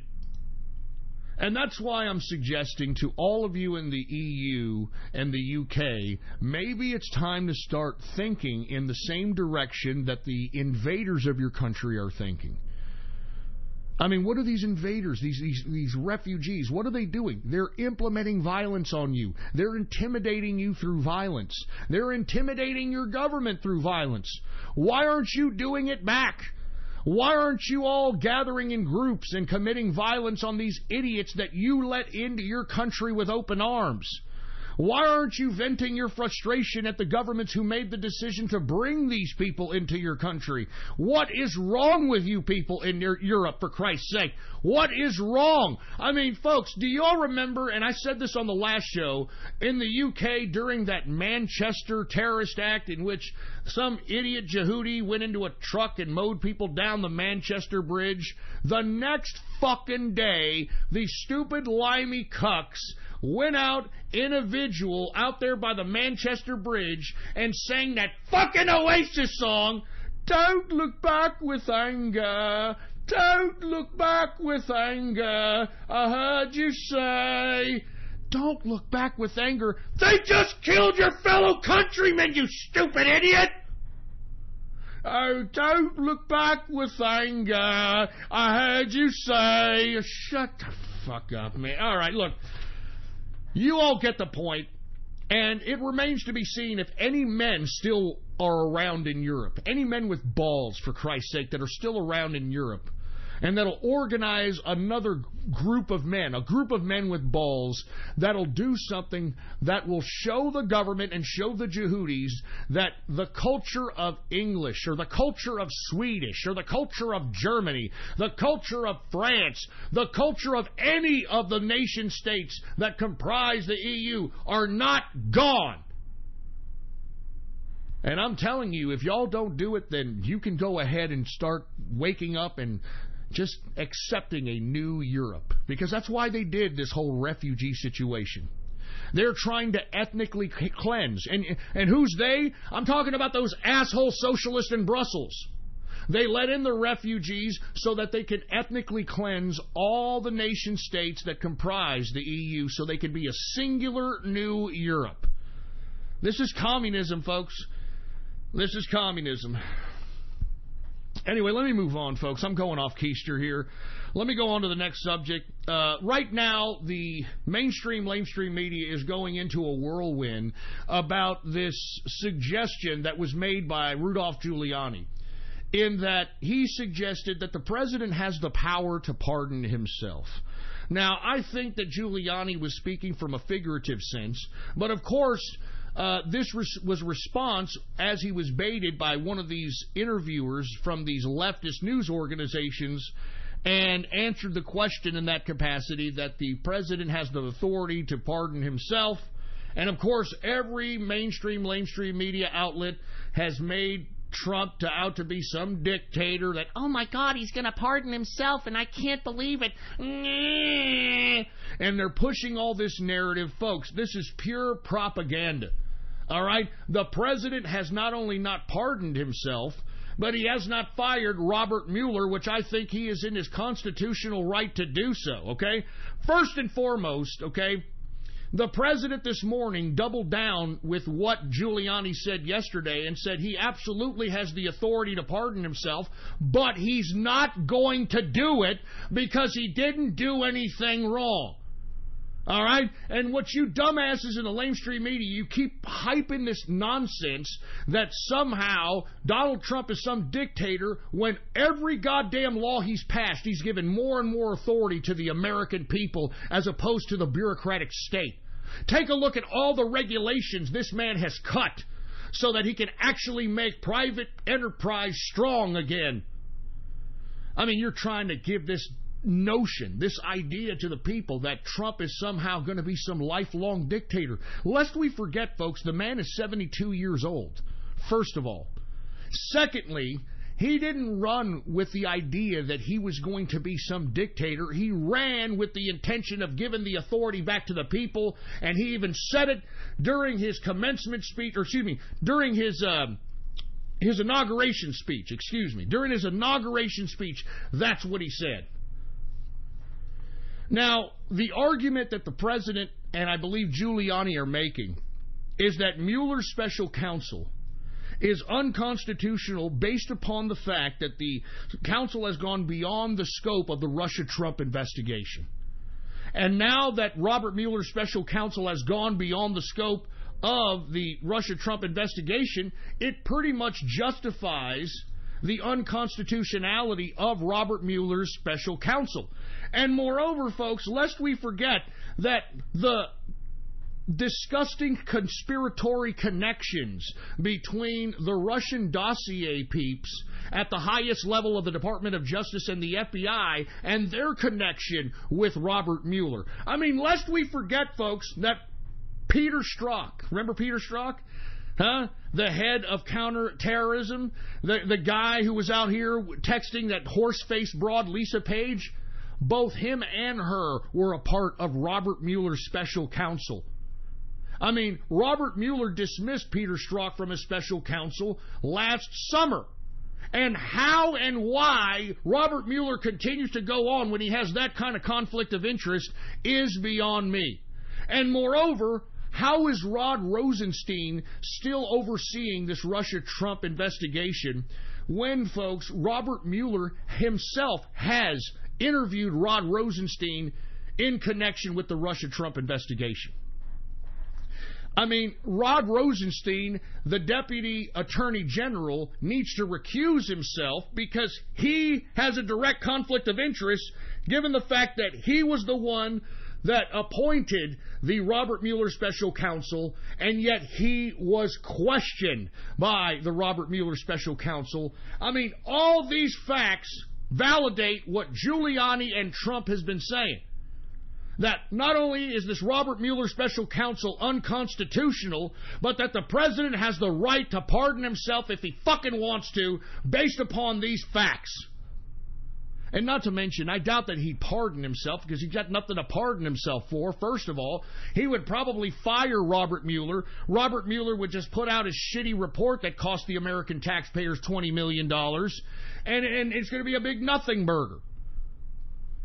But it's about time that the Trump and his team of lawyers start confronting in a PR capacity this Robert Mueller special counsel. There is nothing more unconstitutional than this Robert Mueller special counsel. How it was conceived, who appointed it, and what the hell the damn Robert Mueller special counsel is doing right now.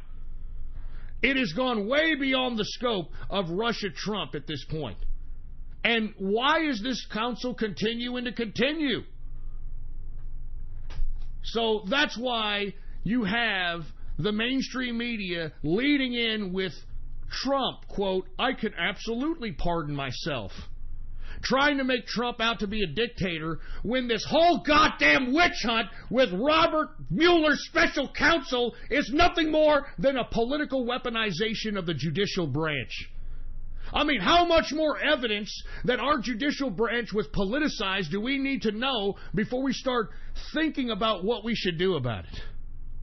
And I've said this time and time again.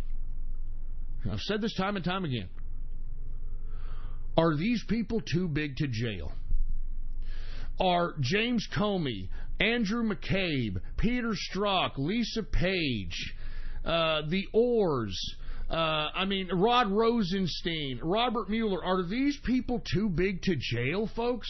I mean, are we ever going to see justice from this blatant politicization of the highest institution of the judicial branch, both in the DOJ and the FBI?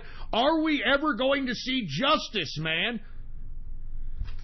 I mean, the FBI at this point should be disbanded, folks. I think the FBI is a joke. Did y'all hear this weekend some fucking FBI agent was at a party and he was, I don't know, doing some dancing or something and hopping around the fucking dance floor like he got a hamster hanging out his asshole or something. This freaking FBI agent's dancing around. His gun falls out of, I don't know if it's his holster or if he just put it in his cut or whatever the case might be, falls out of his pants.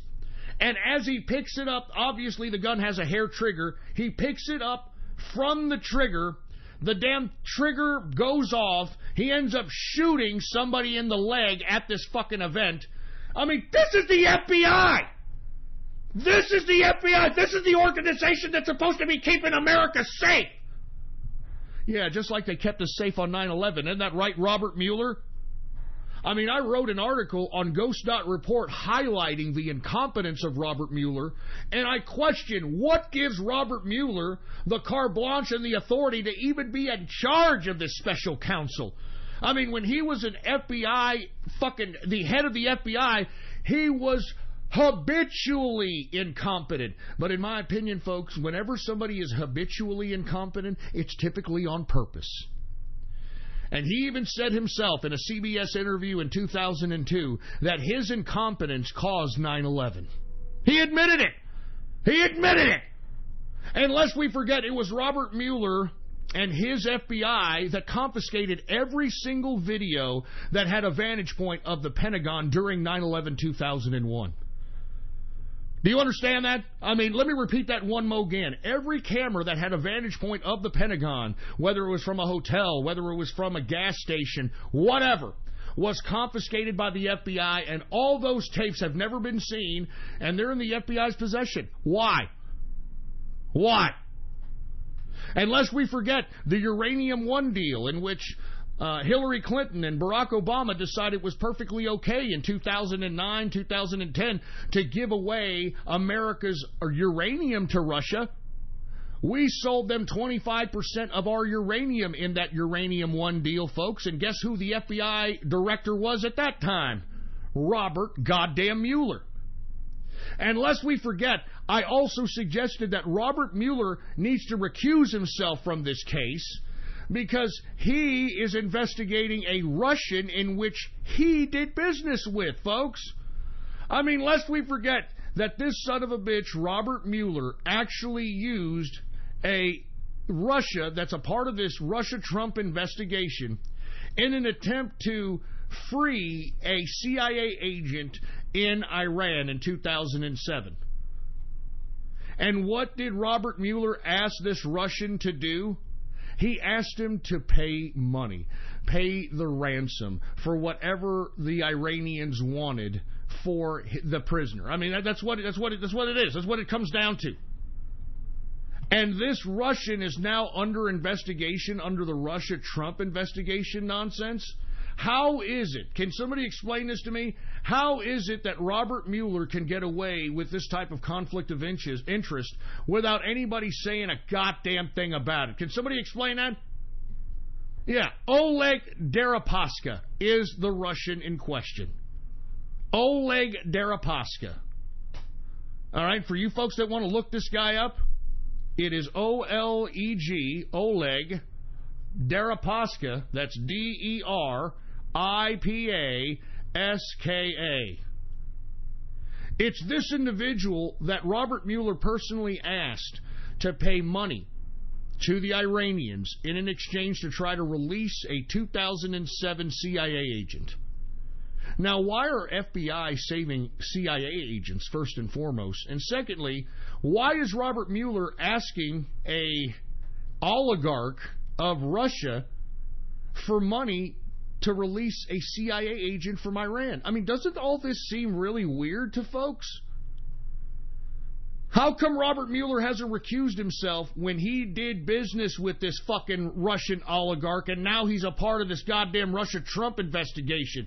It doesn't make sense, folks. And that's why I keep telling each and every one of you, this whole Russia-Trump nonsense is a farce. And I've said this time and time again, the Democrats, and I've said it since 2016, the Democrats have more of a connection with Russia than Trump could ever even imagine. And as days go by, we're starting to see more and more of a relationship between the Democrats and Russia. I mean, once again, Fusion GPS, the company that comprised the Russian dossier. Who developed the Russian dossier? None other than an English intelligence agent, Christopher Steele. Now, what did Christopher Steele, what was his expertise in British intelligence? None other than Russia. And he utilized Russia's to comprise this Russian dossier on Trump. And as a matter of fact, those Russians that were poisoned recently by some kind of radioactive substance or whatever the case might be, those people were, those Russians who are residing in the UK helped comprise elements of the dossier. I mean, Russians developed the Russian dossier, and Hillary Clinton admitted that she paid for it. I don't think she was exclusive at paying for it, though. Because lest we forget, folks, Christopher Steele was an FBI informant. And when you're an FBI informant, you get to get paid by the FBI for giving information. Now, what has yet to come out, and that's what Devin Nunes was trying to figure out on that one Thursday when him and that doll-haired piece of shit Trey Gowdy were going to meet with Rosenstein from the DOJ and Christopher Wray from the FBI because they were supposed to show them the documents of 1.1 million documents of Russia-Trump investigation. They did not. And that's what we need to find out. We need to find out who was spying, who was the FBI informant in the goddamn Trump campaign in 2016. We need to figure out all this, all of it. I mean, every single component of it. And that's why, if you want my opinion, they don't want to release the documents. If the president was smart, now believe me, he's going to have each and every one of these agencies on his ass. But he should declassify the 1.1 million documents relating to this whole Russia-Trump nonsense. He should just completely declassify the documents so that the American people can see what kind of politicized weaponization the FBI and the DOJ actually were. And it's a shame that, people are so fucking politically biased in today's America that they're not even acknowledging that this could potentially jeopardize the institutions of our government, man. So, anyway, once again, the only reason that Rudolph Giuliani even made the suggestion that the president could pardon himself was in response to a hypothetical question from a leftist news organization. And, of course, the leftist media has ran with it ever since. And to be honest, Donald Trump doubled down with it in a tweet this morning. And listen, he is not going to pardon himself. He even said that he's not going to pardon himself because he didn't do anything wrong. He said that merely the Robert Mueller special counsel is unconstitutional based upon the counsel going outside the Russia-Trump investigation. And moreover, the connections, man. The connections between Robert Mueller's special counsel and the characters that comprise this Russian dossier conspiracy theory. I mean, just based on those two instances alone, this Robert Mueller special counsel is unconstitutional. Anyway, folks, we are now in the third and final hour of the True Capitalist Radio broadcast. And, of course, I am your host, the man they call Ghost. And once again, folks, I want to thank you very much for tuning in with me. Before we get started on anything else, I'd like to remind everybody to please spread it around like wildfire and let everybody know that True Capitalist Radio is in effect and in the house. And we are live every Monday, Wednesday, and Friday, 6:30 p.m. Central Standard Time, right here on the official website of the True Capitalist Radio broadcast. And it's as easy as typing this into your browser, ghost.report. That's right, folks. Ghost.report is the official website of the True Capitalist Radio broadcast. I love being independent now! And by the way, if you happen to miss a broadcast, you can always find it in the True Capitalist Radio archive at Ghost.report. Or if you want to hear the 24-hour live stream, whenever we're not live, from Monday, Wednesday, Friday, 6:30 to 9:30 p.m. Central Standard Time, whenever we're not live, you will hear the previous show looped over and over again streaming on the live stream. So there's so many ways to listen to True Capitalist Radio. I strongly advise each and every one of you all to take advantage. And by the way, if you have not done so, please follow me on my only social media account. And, of course, this is the last bastion of freedom of speech on the Internet today. And I'm talking about Gab, folks, all right? You can get there by typing in your browser, gab.ai, and you can follow me on that social media under the name Politics Ghost, all right? All one word, no underscores. Politics Ghost is the name to follow, all right? And by the way, what's going on to the True Capitalist Radio chat room, except for you fucking trolls that were pissing me off?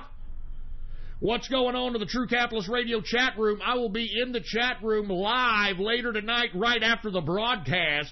So if you want to come kick back with us live after True Capitalist Radio, well then, by God, go to my damn Gab account right now, Politics Ghost. Go to my Gab, Politics Ghost, and hit the subscribe button for premium content.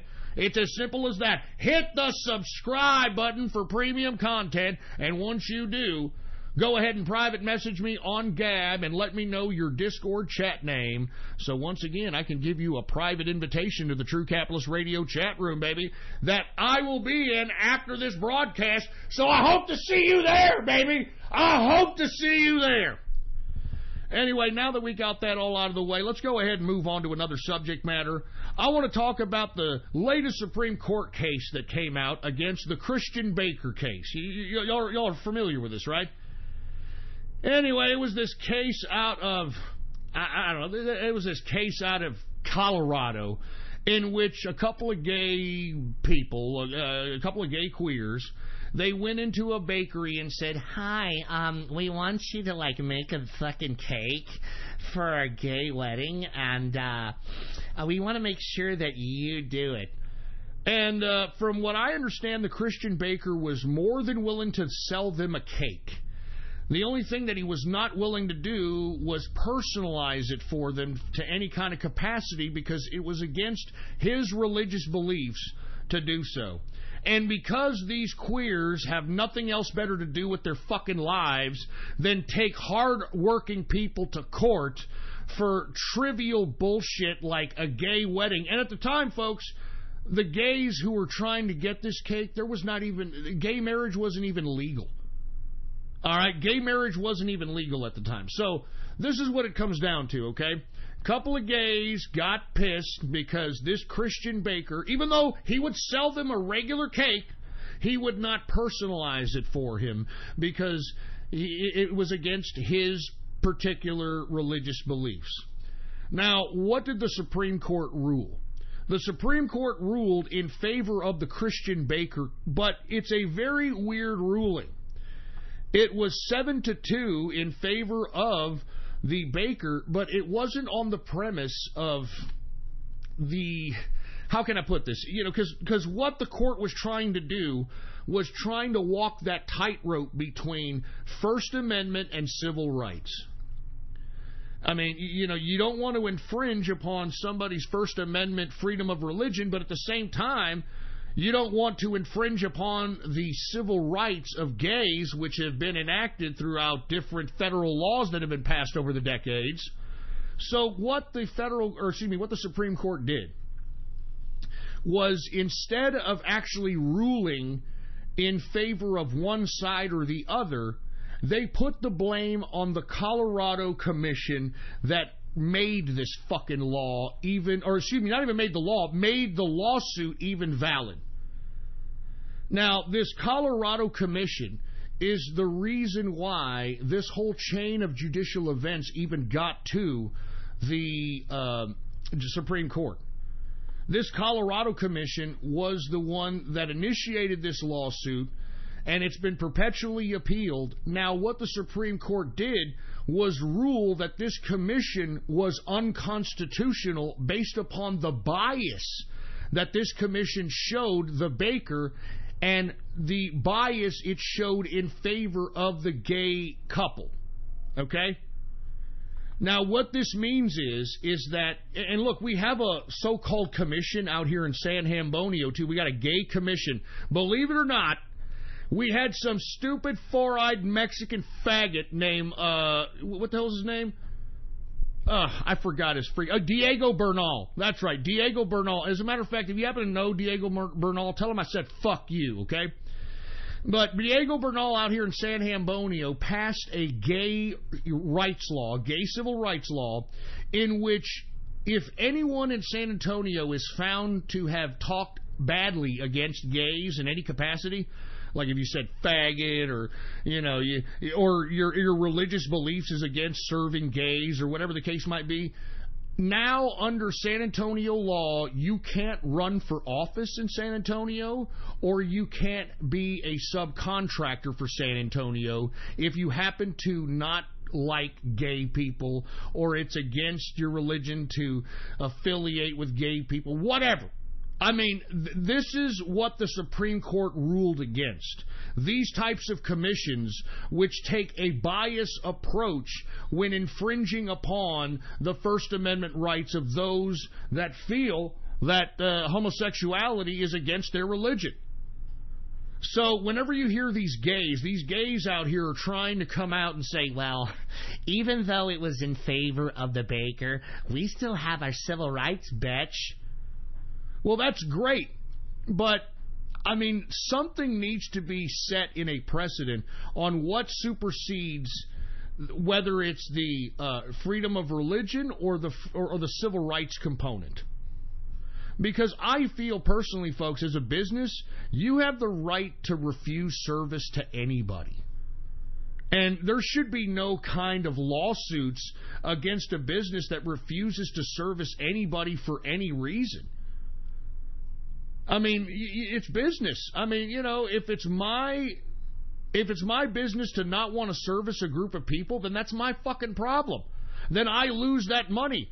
I'm taking the financial hit by refusing service. How in the hell can I be taken to court for any kind of discrimination? It's my fucking business! It's my fucking business, for Christ's sake! And if I don't want to service pause holes, I don't want to service fucking pause holes! And you see, this is why the Supreme Court case isn't really a win for religious freedom. What it is, it's a win for those that hate bureaucracies on a municipal or state level that are trying to enforce gay rights, or I should say gay preferential treatment across the nation. And that includes the San Antonio Gay Commission that I just described. That could jeopardize the legitimacy of that commission, because really, when you're having a commission that is government sanctioned, whether it's municipal or state, that's in favor of gay people, and that commission is taking to court people that refuse to service gays based upon a religious freedom, then by default, those systems of government, those institutions that are so-called supposedly protecting gays, are infringing upon the rights of those that have religious, that don't want to service gays for religious purposes. So that's what the Supreme Court ruling is about. I know it's very confusing, folks, but I know there's a lot of people thinking that, we don't have to make cakes for gays anymore. No, that's not what it means. What it means is that the Supreme Court ruled that the Baker was in favor because this Colorado commission abused its authority by superseding the First Amendment religious rights of the Christian Baker and automatically siding with the two homosexuals that wanted the cake. So, I mean, I know it sounded good. I know a lot of people out there were like, yeah, about time! I don't want some gay coming into my goddamn bakery and telling me that I want a cock cake. I mean, you can only imagine what these fucking gays wanted. Yeah, you know what? I want a big brown penis, and I want you to put it like three-dimensional outside the cake. So, like, when I'm about to blow out the candle, I'll just, like, eat the little, like, just give it a little suck. Yeah, I'm not joking! And if you have if you're religious and don't want to do this, it should be your right. We have the freedom of religion, a First Amendment right. And fuck religion. And the bottom line is, it's my business. I fucking put the money up. I'm paying the lease. I'm paying the light. I'm paying everything, man. How in the fuck is you, a couple of gay people, going to come up and force me to service you when I don't want to service you? I mean, don't you gay people have your own gay businesses and shit? I mean, not to say I won't service gays. I want to be honest with you. I mean, everybody's money's green. I'm a capitalist. I mean, I want to be honest with you. Gays, I mean, I want more gays in my businesses because they spend their money. You know? They spend their money. Gays realize that, look, I may have the AIDS. I may not live very long. So all the money I'm making, I'm blowing it, bitch. I'm blowing it, baby. I'm blowing it, bitch. So I don't have a problem with gays coming into my businesses and spending their money. But if I did, so what? It's my fucking right! I'm the one that fucking took the risk to open up that son of a bitch, man. How in the fuck can a bunch of people tell me how to run my fucking business, man? I mean, Jesus Christ, I have the right to refuse service to anybody. I don't care what you are. If I don't like you, I can tell you, know what, get your fucking shit and get out of my store. Get out! Get him out! Jesus Christ, man. I mean, this is really the precedent that needs to be set at the Supreme Court level, that businesses have rights too. And businesses have the right to refuse service. Jesus Christ. Once again, This Supreme Court Christian Baker case is not a win for religion. It's nothing more than the nullification of gay commissions, pretty much. And, you know, rightfully so. I mean, we don't need gay commissions that are going to take the side of the gay every single time and trample on the First Amendment rights of those religious. And that's what the damn Supreme Court ruled. Anyway, let me get to another subject, folks. I want to talk about these Parkland, you know, remember Stoneman Douglas? You know, the Parkland High School brats, you know, the bald Mexican lesbian Bull Dyke and that fruit bowl David Hogg. And y'all know who I'm talking about, right? Well, guess what? If you haven't had enough of these Parkland autists, or I mean activists, well, get used to it because they are going. They are going to go on a damnation tour. They're going to go on a nationwide tour. All right? They're going to go on a nationwide tour. Hey, hold on just a second. Somebody in the Tard chat, not my Tard chat, but another Tard chat by the name of Nathan Hall, has got some autistic screeching going on, saying, "Oh my God, he's swearing. Let's get him kicked off of Blog Talk Radio." Hey, faggot, this is my goddamn show now. You can't go fucking run to Blog Talk, you social justice warrior autist piece of shit. All right? I can say anything I want to on this broadcast, and there's nothing your faggot ass can do about it. So just sit there, listen, and shut the fuck up. Just sit there and listen and shut your stupid, autistic, dumb waste of life ass up. Shut up. Grown men are talking here. Fucking faggot. Anyway, folks, as I was saying before some autist rudely interrupted me over here, okay, the Parkland kids from Stoneman Douglas are now announcing a nationwide tour now. He's announcing a nationwide tour. I mean, where are they getting this fucking money? Where are they getting this fucking money from? Obviously, George Soros. Let's ask George Soros. Hey, George Soros, are you giving these fucking Parkland kids money? Yes, I want to tell all of you that I am funding a lot of leftist organizations, and I am also trying to take over the district attorneys of people all over America, so they can obey my law, so they can obey me. And I want to tell all of you that you will listen to George Soros, because I am the Prince of Darkness. And I want all of you to know that the reason I do what I do is because everything is mine. Everything is mine. The black people are all mine. The gay people are all mine. Your mother's coochie is all mine. Everything is mine. And I'm going to tell all of you that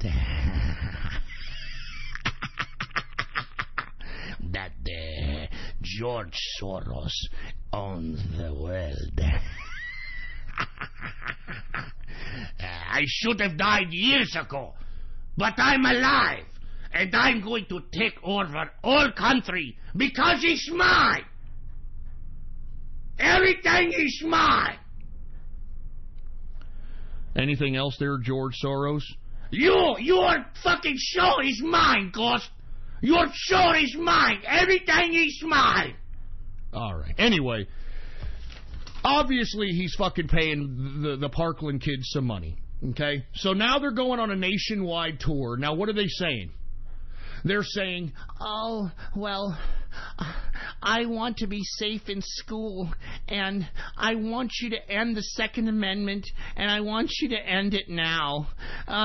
Please, I want you to end it now, and so I can be safe to go to school, because I'm a weak faggot, and I can't. I'm just so scared."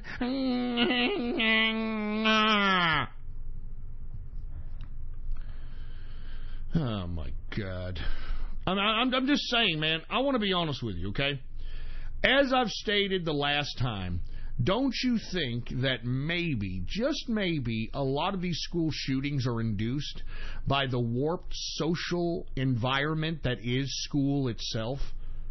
As I've stated every time, that school is the emulation of prison.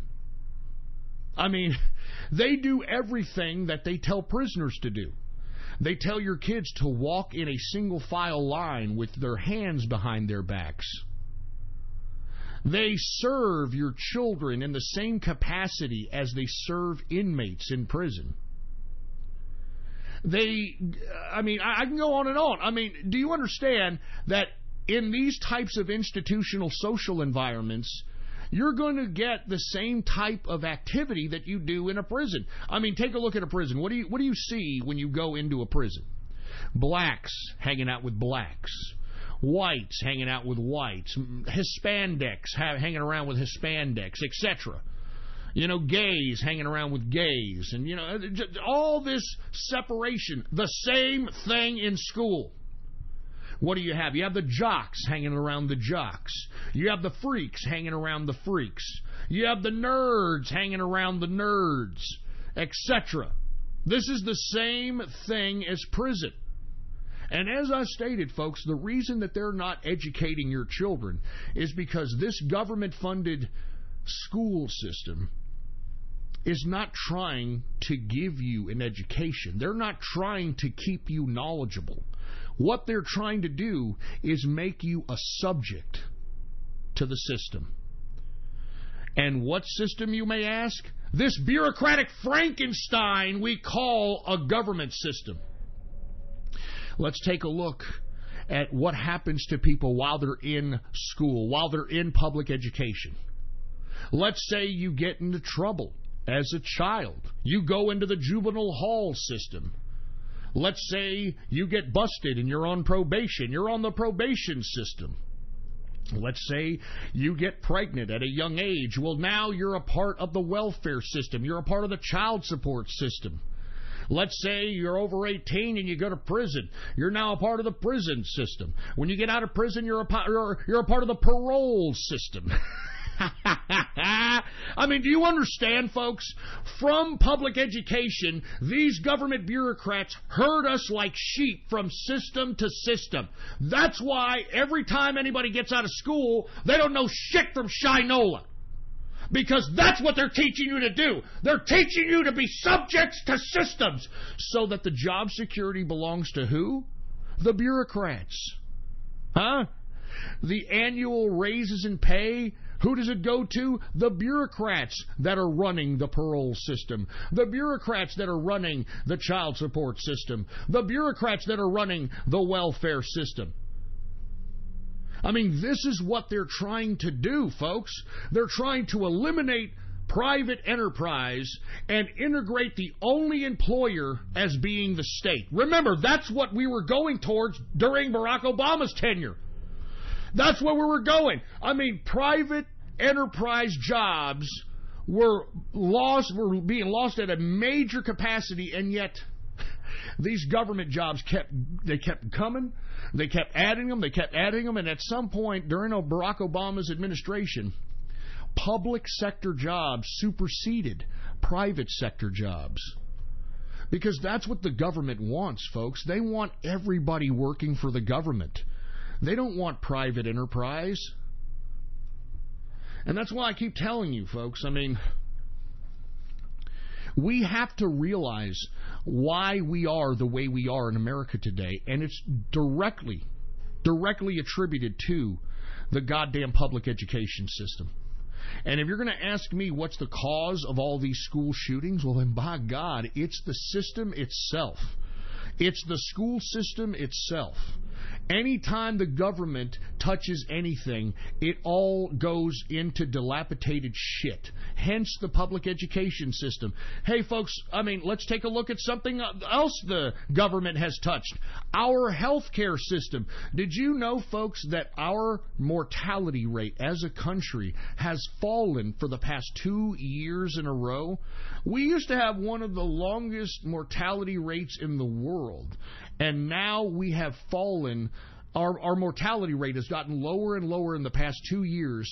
That is unprecedented for the 90 years we have been measuring our mortality rate. And folks, why are we dying sooner and sooner on average in America? Because of Obamacare, you fucking idiots. What did I tell you when Obamacare was going to come around?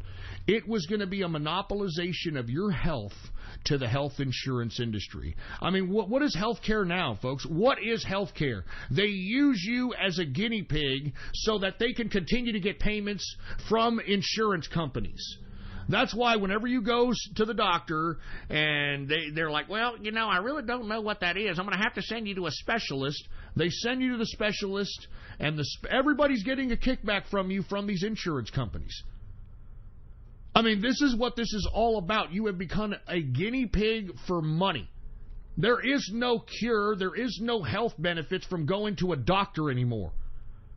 I mean, did you hear, folks? And I've been saying this for years, and people thought I was nuts.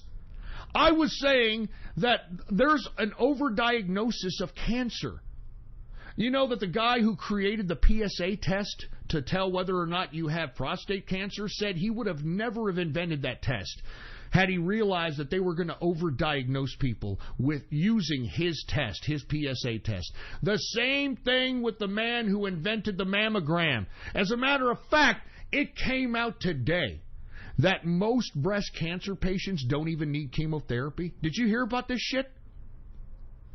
Now they tell us, after how many women have had their breasts chopped off and chemotherapy, now they're telling us that, well, you know, if you've got breast cancer, you don't necessarily need chemotherapy. As a matter of fact, it's the chemotherapy that kills you.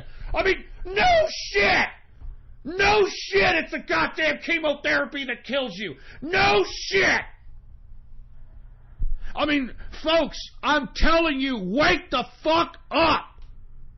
We are losing years in our mortality rate because the government infringed upon our health. Do you understand that? They took advantage of our health. They gave a monopoly of our health to the health insurance industry. And what I don't understand is, why is it that we have a patient health insurance industry to begin with? A patient-side health insurance industry. Why is that? Why is that? I mean, I understand why the practitioners need health insurance, because just in case they have a malpractice suit and things of that capacity.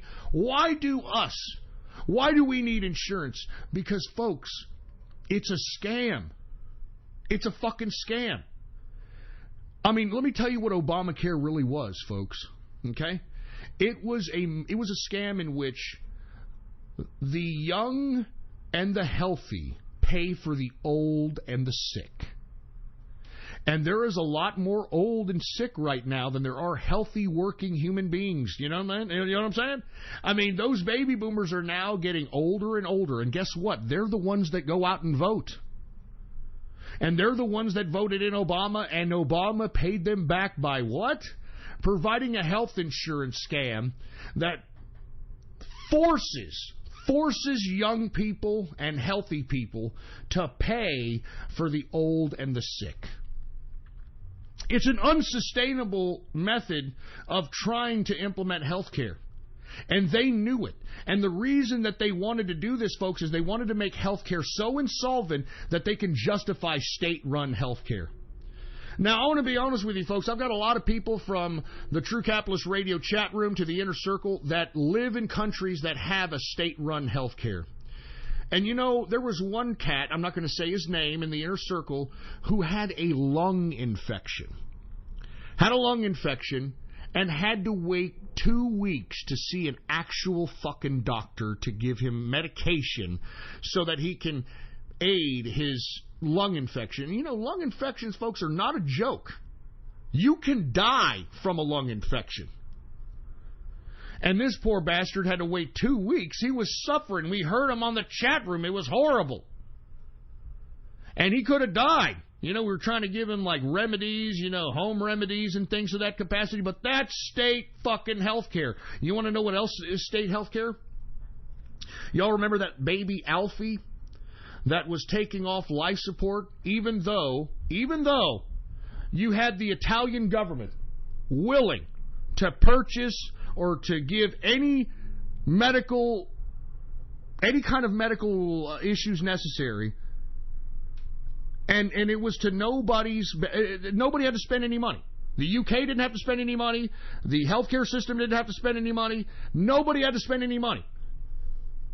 And yet it was the healthcare system of the UK that denied Alfie to go to Italy so that it could potentially save that baby's life. If you're not familiar, this happened a couple of weeks ago, a month ago.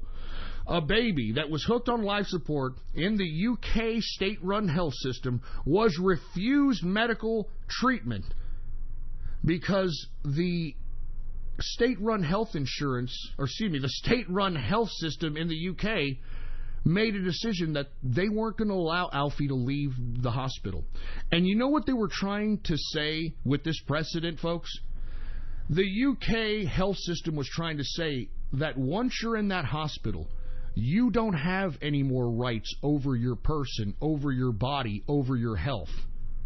It is bestowed upon the healthcare system to make the decision on whether you get treatment or you don't get treatment. They were trying to show the UK people that you are not in charge of your children either.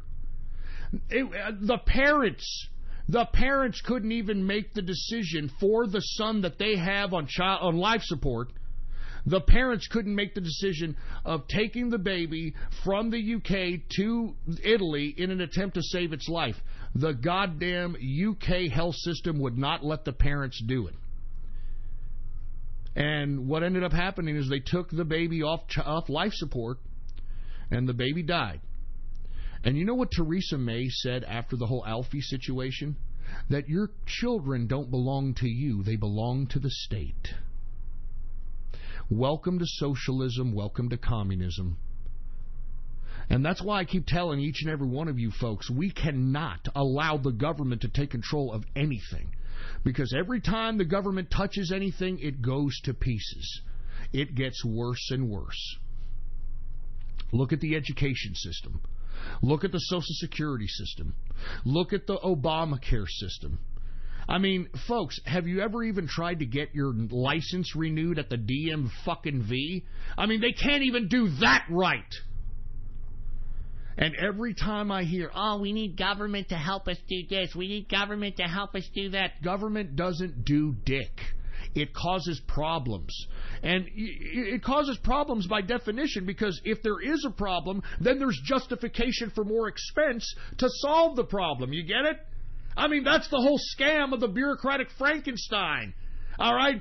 They create a system to solve a problem, which creates more problems, which they throw more money and more bureaucracy to solve those problems, and et cetera, and et cetera, et cetera. This is why bureaucracy is so fucking dangerous, man. That's why it's so goddamn dangerous. Anyway, let's continue going, folks. Once again, the Parkland activists are going to go out on a nationwide tour. You know, the little brats from Stoneman Douglas High School. They're going to come out and they're going to go on a nationwide tour, and they're going to demand that your Second Amendment being taken away. But, folks, let me tell you something. We cannot allow any infringement upon the Second Amendment. And I repeat, we cannot allow any infringement upon the Second Amendment, because if we do, then we're going to be no better than these Eurocucks.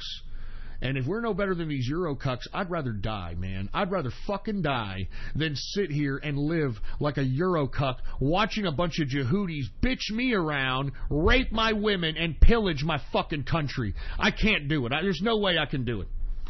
There's no fucking way I could do it. So, once again, be expecting David Hall. And you know something?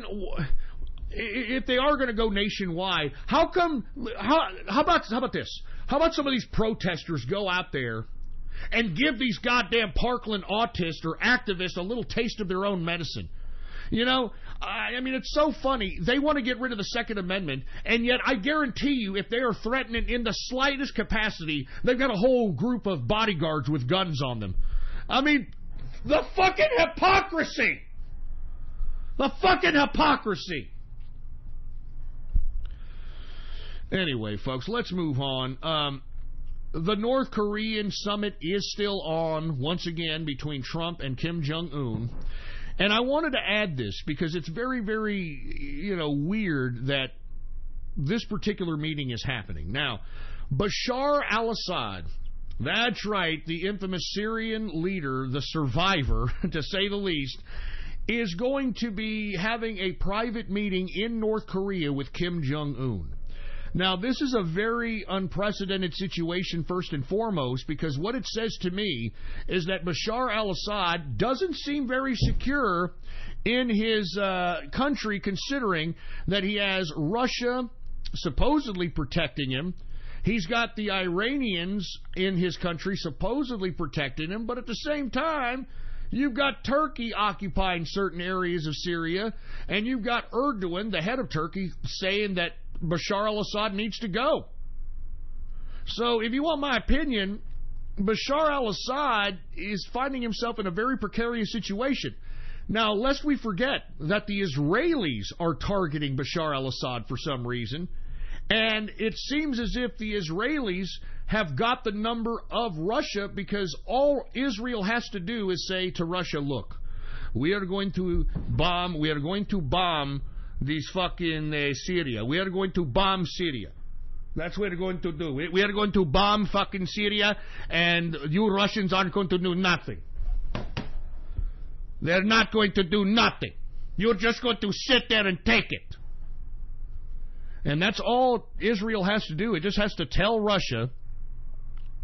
It just has to tell Russia that hey, we're going to be doing some bombings over Syria. Don't do nothing, and the Russians are going to oblige. So Bashar al-Assad is finding himself in a very precarious scenario, and that's why he's going to North Korea, so that he can talk to Kim Jong-un, in my opinion, to try to send a message to Donald Trump.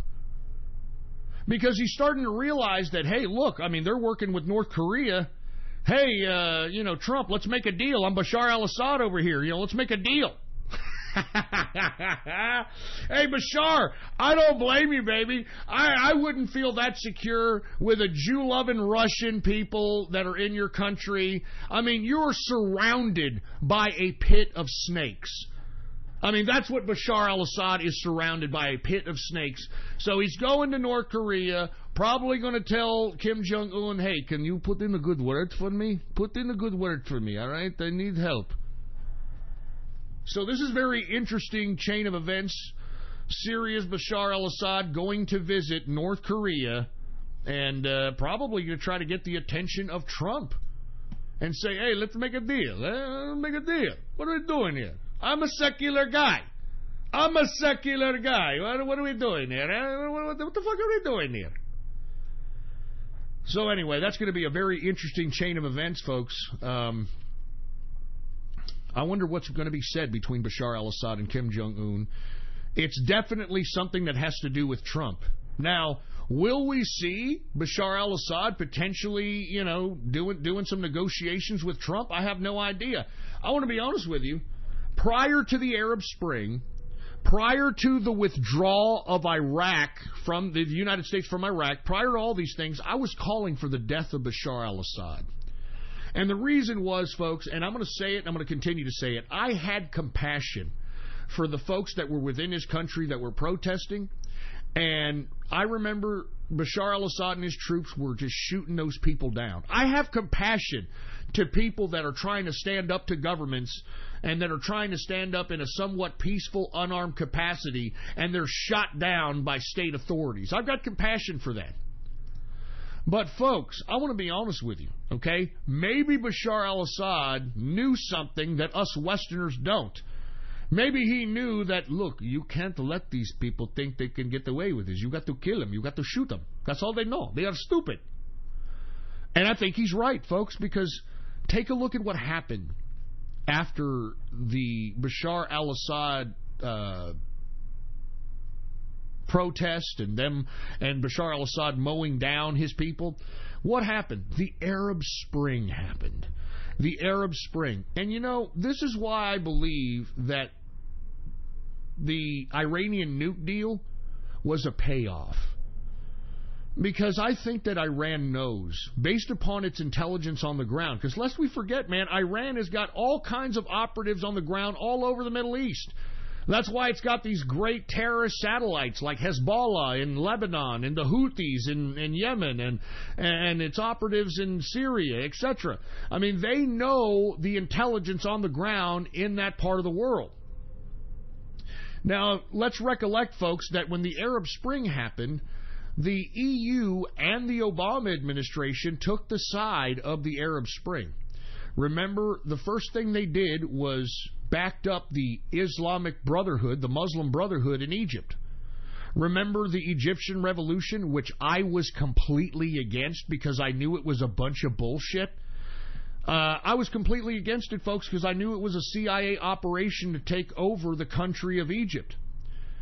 And how did I know this? Well, folks, a Google executive by the name of Wael Ghanem,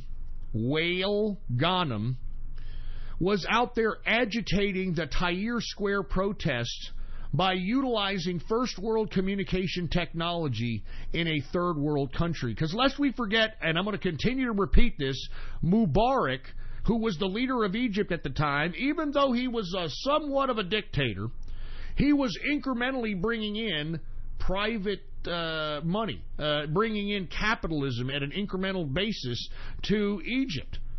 Hence why the Egyptians quickly got first world technology, Twitter, Facebook, etc., and took it literally whenever Wael Ghanem got on Twitter and said, "Hey, everybody in Egypt, we have to go to Tahrir Square. Everybody go to Tahrir Square." And that's what they did. They listened to Wael Ghanem. They all gathered at Tahrir Square, and it was like an Occupy Wall Street situation. Y'all remember? They occupied Tahrir Square, and they purposely tried to induce the police into abusing the Tahrir Square protesters to justify the military, to usurp the police action, and then to utilize the military to refuse Mubarak and to basically take him into custody, etc. And that's what happened. And then after Egypt and Mubarak fell, who fell next? Libya, Gaddafi. There's a consistency here with these leaders in the Middle East that fell. We take a look at Iraq. Who was that? Saddam Hussein. Saddam Hussein was a Ba'athist, a secularist. He wasn't a part of all this wild Yehudi jihadist bullshit. He was a secularist Ba'athist. Iraq, right? We talked about Egypt. Egypt, the same shit. Mubarak. He didn't wear turbans and togas and all that bullshit that they do in the Middle East. He was wearing suits. All right, this guy was a secularist. He wasn't a part of all this ridiculous fundamentalist Islam bullshit. Same thing with Muammar Gaddafi. Muammar Gaddafi was a secularist. He wasn't out here trying to go wild Yehudi jihadist on everybody. And you see, there is a clear pattern in which the EU and the Obama administration, for whatever reason, wanted to eliminate the secularists' governments in the Middle East. And for the life of me, I just didn't understand the strategy then. I kind of understand it now. Because it seems to me that, in my opinion, folks, and this is from what I've gathered, I'm not going to tell you how, either way, what's happening here is that this Iranian nuke deal was not a nuke deal. It was a payoff. It was a payoff by not only the United States, but the EU, so that the Iranians would not show the proof of what the intentions were between the EU and the Obama administration as it relates to whatever they were doing in the Middle East. And what were they doing in the Middle East? They were removing secularist leaders. Now, removing those secularist leaders, what happened? It created a vacuum of violence, terrorism, just pure butchery. Now, who did that benefit? That benefited the EU, and that benefited the Obama administration. Why? Because you have regular people living in these war zones that want to get the fuck out. They don't want to be in the fucking war zone. So as a result, they become refugees. And folks, because you've got Egypt thawing, you've got Syria in a debacle, you've got Iraq in a war zone, you've got Libya in a goddamn Al-Qaeda-ruled war zone. That's a lot of people that are living in diaspora. That's a lot of refugees wandering around all over that part of the globe. And guess what the EU planned? Just what you're looking at. The integration of these refugees, to not necessarily give them refuge, but to allow them to take over so that they can impregnate the European women and eliminate the whole European bloodlines altogether. I mean, this is a classic case of ethnic cleansing. And remember, Obama tried to do this to us too. Why do you think that President Trump's number one issue is immigration? Why do you think that he chose immigration as his issue? Because he knew what Obama was doing. He was bringing in all these people from North Africa, all these Yehudis, all these people in abundance. Now, why was he doing that? The same reason Europe was doing it. Trying to ethnically cleanse America. Trying to supersede the population of America. Just like Justin Trudeau did in goddamn Canada. Because I'm telling you this, take a look at the amount of votes of Justin Trudeau's party and how many votes they won by, and take a look at how many immigrants and how many refugees they allowed in Canada, and look at that weird correlation between how many refugees were let into Canada and how much cuckold Trudeau's party won by. It's sick, folks. It's fucking sick. And that's why, thank God, we have Donald Trump in power who understands this and is passing laws against this, for Christ's sake. I mean, I'm just stating the obvious, folks. I'm just stating the fucking obvious. Anyway, folks, we got about 15 minutes left. What I'm going to do is I'm going to go over some headlines from the Drudge Report. All right, all you've got to do is go to drudge.report if you want to, keep up with us. If you're interested in any of the things that I'm talking about, I'm definitely somebody who follows the Drudge Report. I've been reading the Drudge Report since 1995, 96. So cheers to that. And I'm just going to go over the headlines, and we're going to check out what is in news play in the Drudge Report land. All right. All right, here we go. Oh, what's at the front page? Mueller raids Manafort iCloud claims witness tampering demands jail. All right, this is obviously something that just came out. Manafort attempted to tamper with potential witness, U.S. Special Counsel claims. All right, Mueller urges judge to schedule a hearing. All right, Washington, June 4th, out of Reuters. President Donald Trump's former campaign chairman, Paul Manafort, who has been indicted by the U.S. Special Counsel Robert Mueller, attempted to tamper with a potential witness, Mueller said in a court filing on Monday. Mueller, who is investigating possible collusion between the Trump campaign and Russia, asked the judge overseeing the case in the U.S. District Court for the District of Columbia to revoke or revise an order releasing Manafort ahead of his trial. Manafort was released to home confinement after his arraignment in October. Mueller has indicted Manafort in federal courts in Virginia and Washington, with an array of allegations for money laundering and failing to register as a foreign agent to bank and tax fraud. Manafort has pleaded not guilty. FBI Special Agent Brock Dahman, in a declaration filed with Mueller's motion, said Manafort had attempted to call, text, and send encrypted messages in February to two people from the Hasbro Group, a firm he worked with to promote the interest of the Ukraine.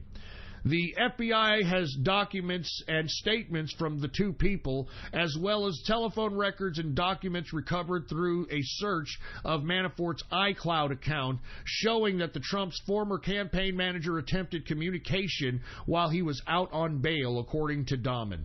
The communications were in an effort to influence their testimony and to otherwise conceal evidence, Dahman wrote. The investigation into this matter is ongoing. Manafort is the most senior member of Trump's campaign to be indicted, though the charges do not relate to the campaign activities. Mueller urged Judge Amy Berman Jackson, to promptly schedule a hearing on whether to change Manafort's conditions of release, which could result in Manafort going to jail.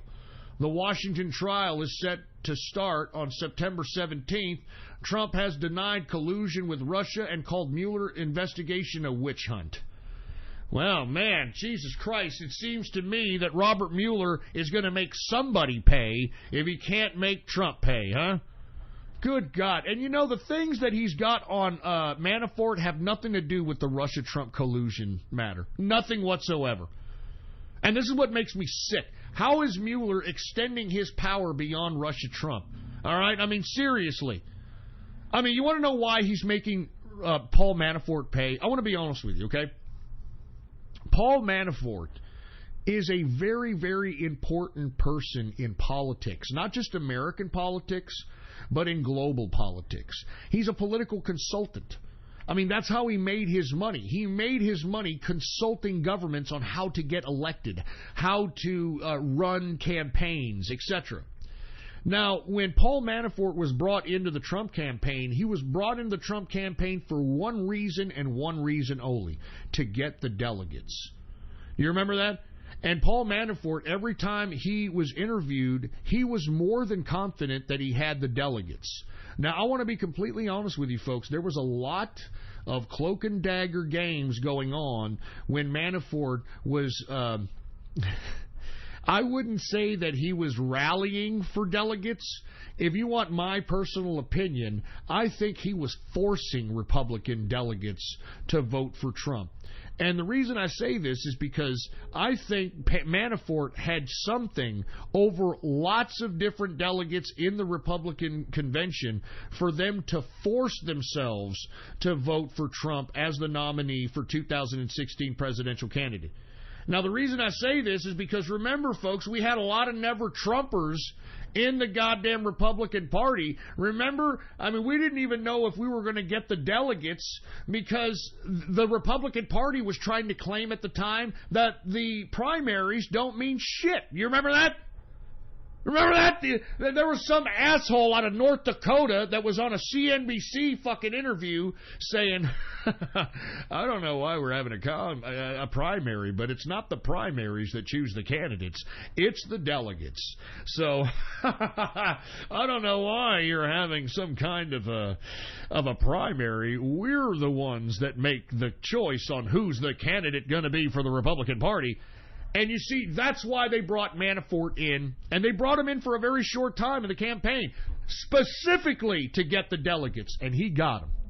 Now, you don't think that this Robert Mueller hit job that's happening on Manafort has anything to do with that? You don't think Manafort had something on every one of those delegates for them to force their hand to do the right thing and to nominate Trump as the presidential nominee of the Republican Party? You know this, man. This is what this guy gets paid for. This is how Paul Manafort got rich, man. So even though Paul Manafort is somewhat of a loose kind of a character, to say the least, I'm glad that he was a part of the Trump campaign, because had he not been, I don't think we would have gotten the delegates, man. I don't think we would have gotten the delegates to have President Trump. We would not have gotten it, man. So I hope that something, I hope fucking Trump pardons Manafort, because Manafort's crimes, or his supposed crimes, have nothing to do with Russia, with Trump, with anybody. This is just Mueller and the swamp going after Manafort, because if you want my opinion, Manafort knows where all the bodies are buried on all these fucking bureaucrats and forced the Republican Party to nominate Donald Trump. And that's my opinion, folks. That's all I got to say about that, all right? Let's move on, folks. Did y'all hear Howard Schultz, the Starbucks founder, the same fucking fruit bowl that claimed, oh, well, we're going to hire 10,000 illegal immigrants because I'm going to defy Trump because we're Starcucks. Well, he has stepped down. He has stepped down from his position at his company. And apparently this stupid Nimrod thinks that he has a shot at becoming fucking president in 2020. Are you fucking joking? The Starcucks goddamn creator? You stupid son of a bitch. I mean, are you joking? I mean, who else? Who else is going to be running for president, man? Who else thinks they can run for president? I don't even want to continue. You know what? Fuck you, Schultz. And you know what? Fuck Starcucks. You all are nothing more than homeless bathrooms now, all right? You all are homeless bathrooms, and if you're listening to me and if you're homeless and you need to take a large, juicy shit, make sure to go right to Starcucks. They'll love you. You know, they'll even tell you thank you when you just lay down a fucking Stanley steamer and smell up the whole goddamn coffee shop. They'll give you a hell yeah, all right? Anyway, let's continue going, for Christ's sake. France's fake news law leaves media experts uneasy. Well, what do you think? I told you this was happening. Didn't I tell you? Out there in the goddamn Euro-cuck land, I told you. France's fake news law leaves media experts uneasy. This is by Jacques Klopp. And for all you goddamn bronies, don't get your goddamn, asshole puckered. This is out of Paris, France. France is the latest country attempting to fight the scourge of fake news with legislation, but opponents say the law won't work and could even be used to silence critics. Well, no shit. No shit. The draft law, designed to stop what government calls manipulation of information in the run-up to elections, will be debated in Parliament on Thursday, with a view to it being put into action during next year's European parliamentary polls. The idea for the bill came straight from President Emmanuel Macron, who was himself targeted, supposedly, during the 2017 campaign by online rumors that he was gay and had a secret bank account in the Bahamas. Well, no, didn't they find some shit relating to this guy and the Panama Papers? What's this guy trying to... He's trying to say it's fake news now? Stupid idiot. Under the law, French authorities would be able to immediately halt the publication of information deemed to be false ahead of elections. Jesus Christ, man. I'm telling you, you French frogs. Social networks would have to introduce measures allowing users to flag up false reports, pass their data on such articles to authorities, and make public their efforts against fake news. And the law would authorize the state to take foreign broadcasters off the air if they were attempting to destabilize France. Oh yeah? Oh yeah, you're gonna take me off the air? Huh? I'm gonna start talking shit about France and to destabilize France. Hey, France, come on and raise up! Come on, France, come on and raise up! Beat the hell out of those Jehudis that are turning Paris, France into a goddamn third world country. Come on and raise up! Come on and raise up, baby! Give me a freaking break. You ain't taking nobody off the air, France. You can suck it. Well, wait a minute. You French frogs may like it, all right? You can suck it anyway. I don't really care. Anyway, let's move on. We're running out of time here. I want to get through some of these headlines before we get off the air here. Who else we got running for president? Oh, Joe Biden hits the campaign trails with eyes on the White House. I mean, fucking creepy Uncle Joe Biden, for real? Joe Biden? I mean, have y'all seen that video I have on my Gab of this guy being a creep show to freaking little girls and whispering in their ear and touching them and being over touchy-feely, for Christ's sake? I mean, give me a break. And lest we forget, folks, Uncle Joe Biden. Uncle Joe Biden, creepy Uncle Joe Biden, legitimately, I'm not faking this. He's had a lobotomy. I mean, this is a guy who is thinking he's going to be able to run for president. He's had pieces of his brain removed, for Christ's sake. I mean, look this up for yourself. Is this what we want running for president? That's why he's always gaffing. You get that, folks? He's, oh, well, let's see what Joe Biden's going to say. He's going to do another gaffe. He's had a fucking lobotomy. He's had fucking brain surgery, for Christ's sake. Oh, and guess who else is running for president, huh? Uncle Bernie. Oh, isn't that great? Jesus Christ. I mean, come on. Are you all that stupid?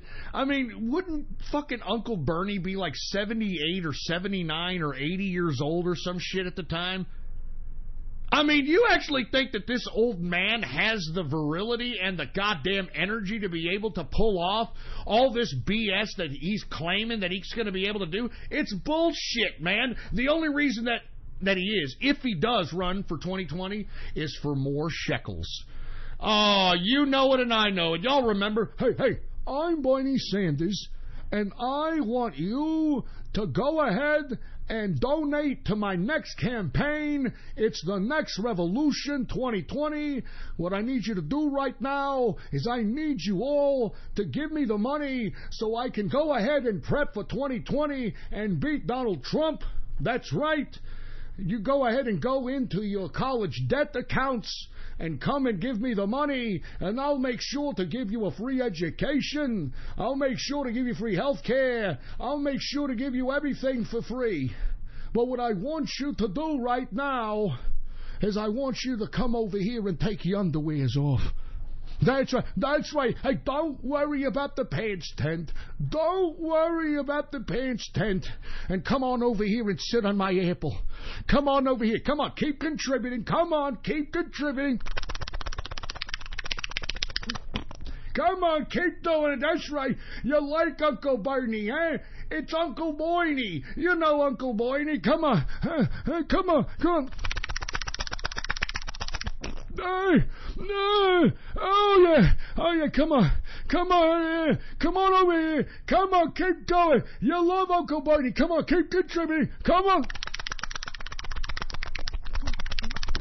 Oh yeah, keep going. Here we go. Keep going, Uncle Bernie. Come on.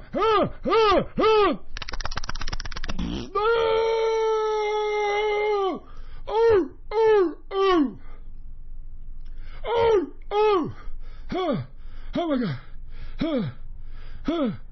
Don't touch me. Don't touch me. Don't touch Uncle Bernie. Don't touch me.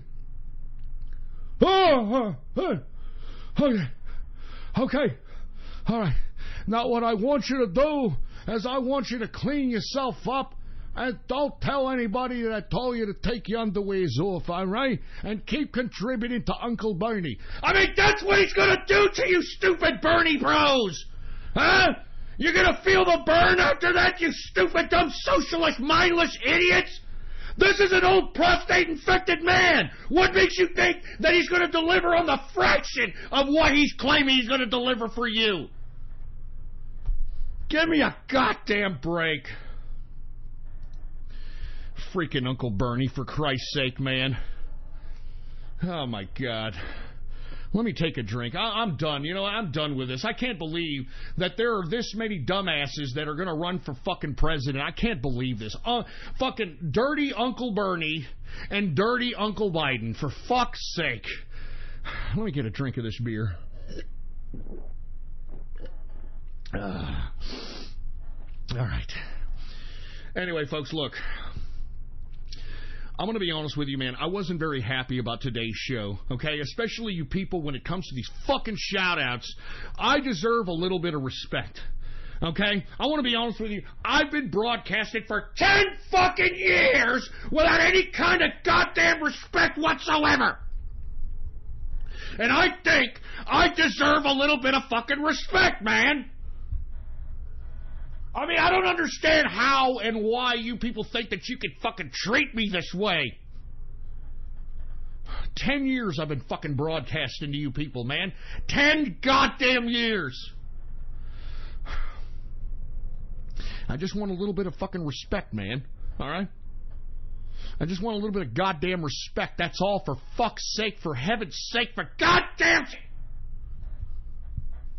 I just want a little bit of fucking respect for Christ's sake.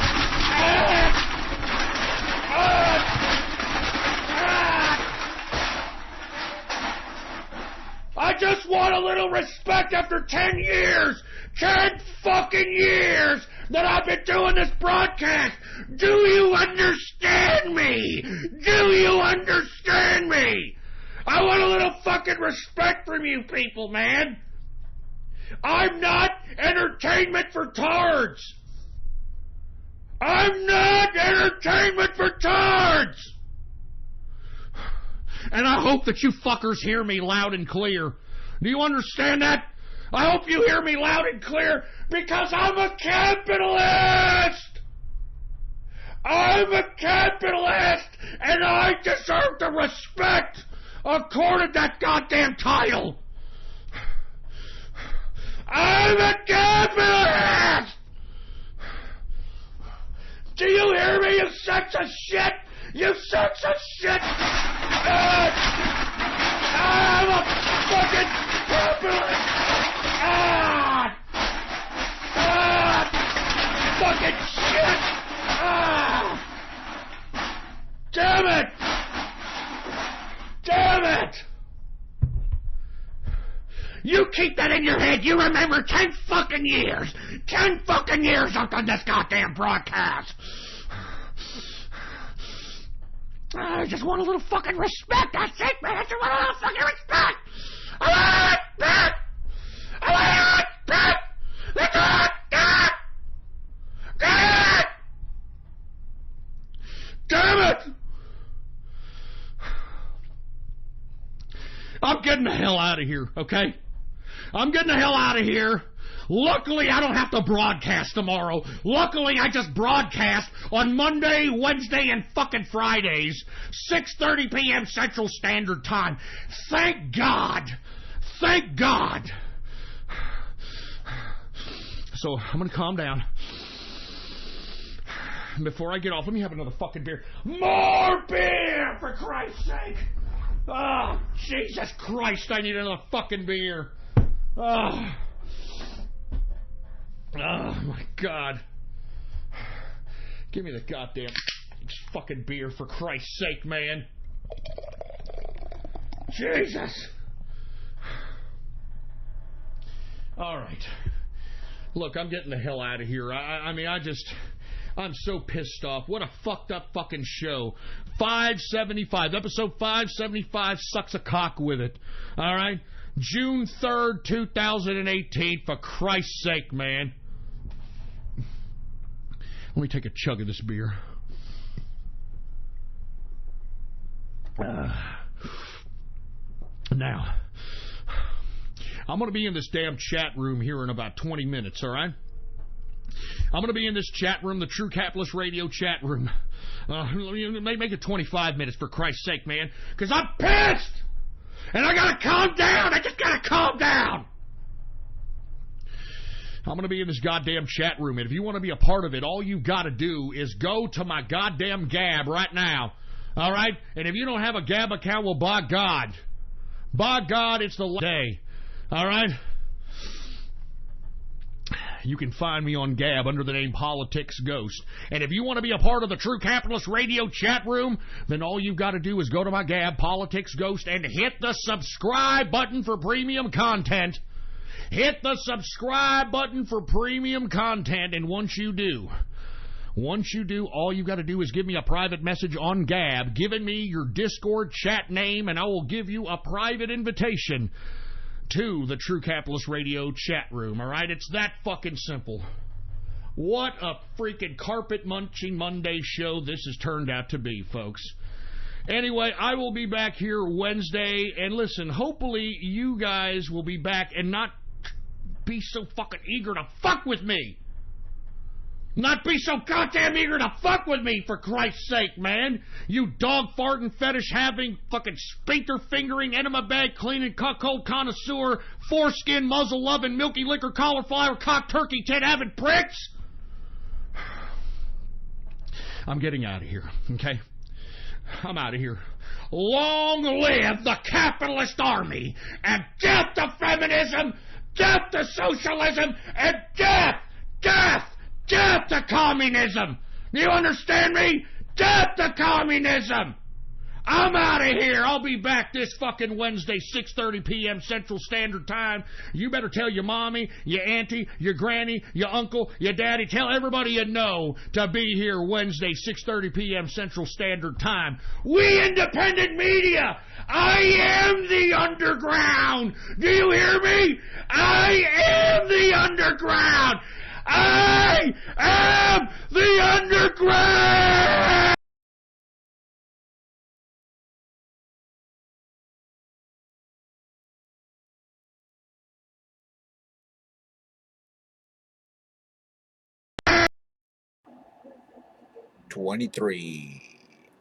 It took 23 cans to make it to the top 10 of the most can stop wave in show's history. This was the True Capitalist Radio, episode 575, right here on the BN. I really am thankful for everybody for listening in. Thank you for watching this relay, and I do hope you enjoyed this episode. And what a legendary show this was. And of course, I want to give shout outs to the people listening in the TCR Discord chat and also people over at the Inner Circle. So thanks, guys, for listening in. And also big thanks to everybody who listened in the live stream while it's live. And of course, the people who are listening in the archives. So thanks again, guys. I do hope you guys enjoyed this episode of the True Capitalist Radio broadcast. As this doesn't conclude our stream for the 575 episode. I want to give some shout outs here momentarily for anybody who wants to get a shout out from yours truly. Of course, you don't know who I am. I am your relay hoster, BN King, and really just want to thank again for everyone for coming out. And I do hope. Well, I'm already going over again. So anyway, let's get to the nitty gritty here. And let's give some shout outs here and want to get this as done as fast as possible. So before I do any shout outs here, I want to give some input. So of course, if you are a new listener or a new viewer to the BN, of course we'll be rebranding ourselves coming this Friday. Yes, this Friday we're going to have the official rebranding of this channel. Of course, it would be no longer the Brony Network. It's going to be a new name that of course will be revealed this Friday. This Friday is the revealed and the brand new rebrand of the channel. So, of course, for now, I'm just going to stick it with BN, but it's still going to be BN. So, anyways, if you are a new viewer or listener, just make sure to subscribe to this channel as I do the TCR broadcast live every Monday, Wednesday, and Friday, 6:30 p.m. Central, 7:30 p.m. Eastern, 4:30 p.m. Pacific. And yes, guys, we do them live.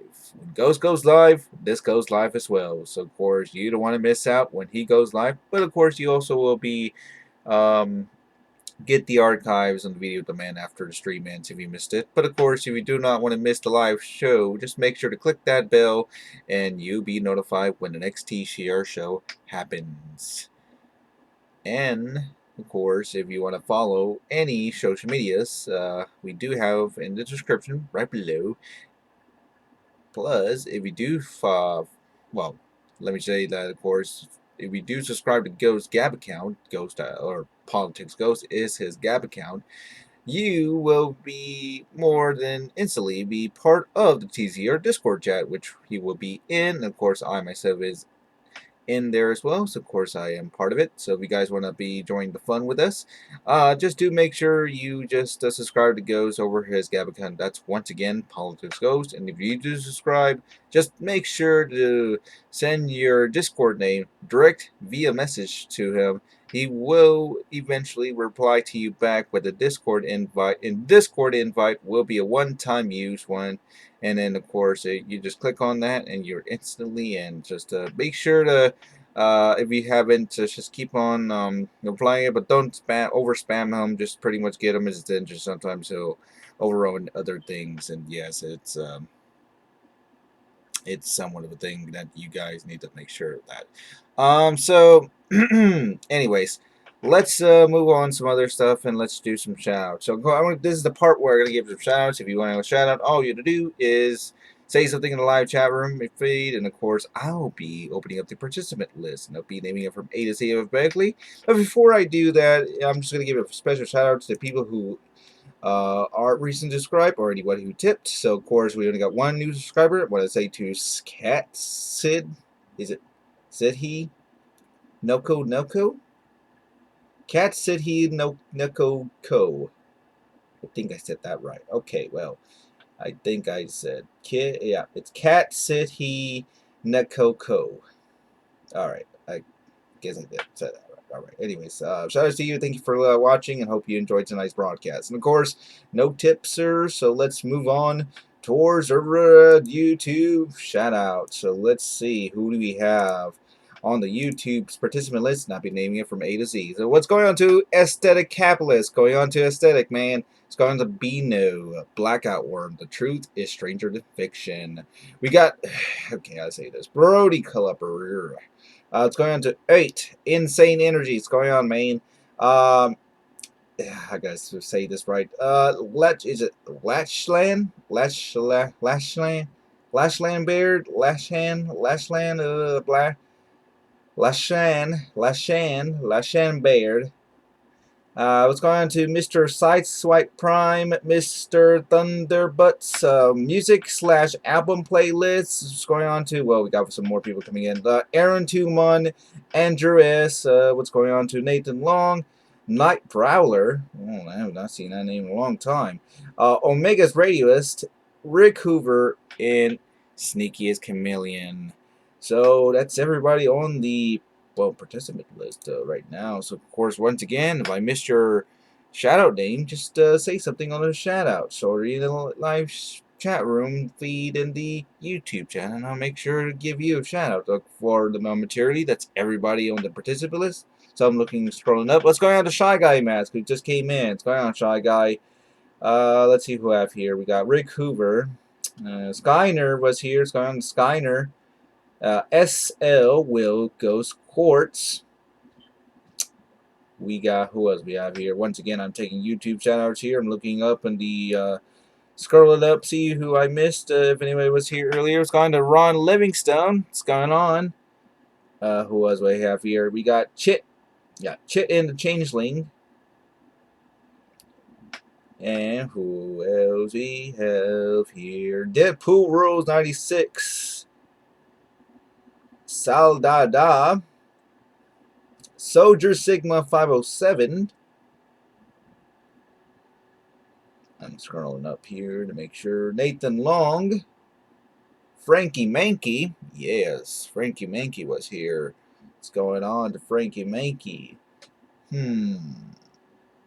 Brightheart was here. Mule Dog Gaming was here. Who else we still have missed? Looking up. Look it up. Oh, look it up. We got Psy TV. Psy TV. Okay. I'm looking up. Scrolling up. Total Waffles. Balzac T Bader. Yeah, or Bagger.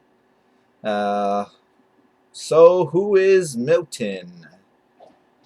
Jack is it Methoffen? Bonkus Knees. There is no nuclear annihilation without creation. And Andrew Blake. And that's just everybody else. I think that's all everybody in the chat room here. So good. I already named everybody here in the chat room. So of course, once again, if I missed your shout out name, shout outs to everybody who listening. Thank you all for listening. Thank you all for watching. And thank you for watching the relay feed, or you're watching the archives on the BN Stream Network. So hopefully you guys enjoyed it. Once again, guys, this does conclude our broadcast relay here. So well, I guess I got nothing else to say much. So other than, well, the rebrand, once again, the rebrand is this Friday, guys. What is gonna happen? What time were you saying? It's gonna happen right when the show. Well, It's gonna be happening by sometime at past noon, or actually when I get back home on the Friday. So it's already, it should be all good to go and everything. So yes, guys, the name of the stream or the channel and everything is all set and done. But of course, the avatar will be pretty much a temporarily, not a permanent thing, but just temporarily and all that. So.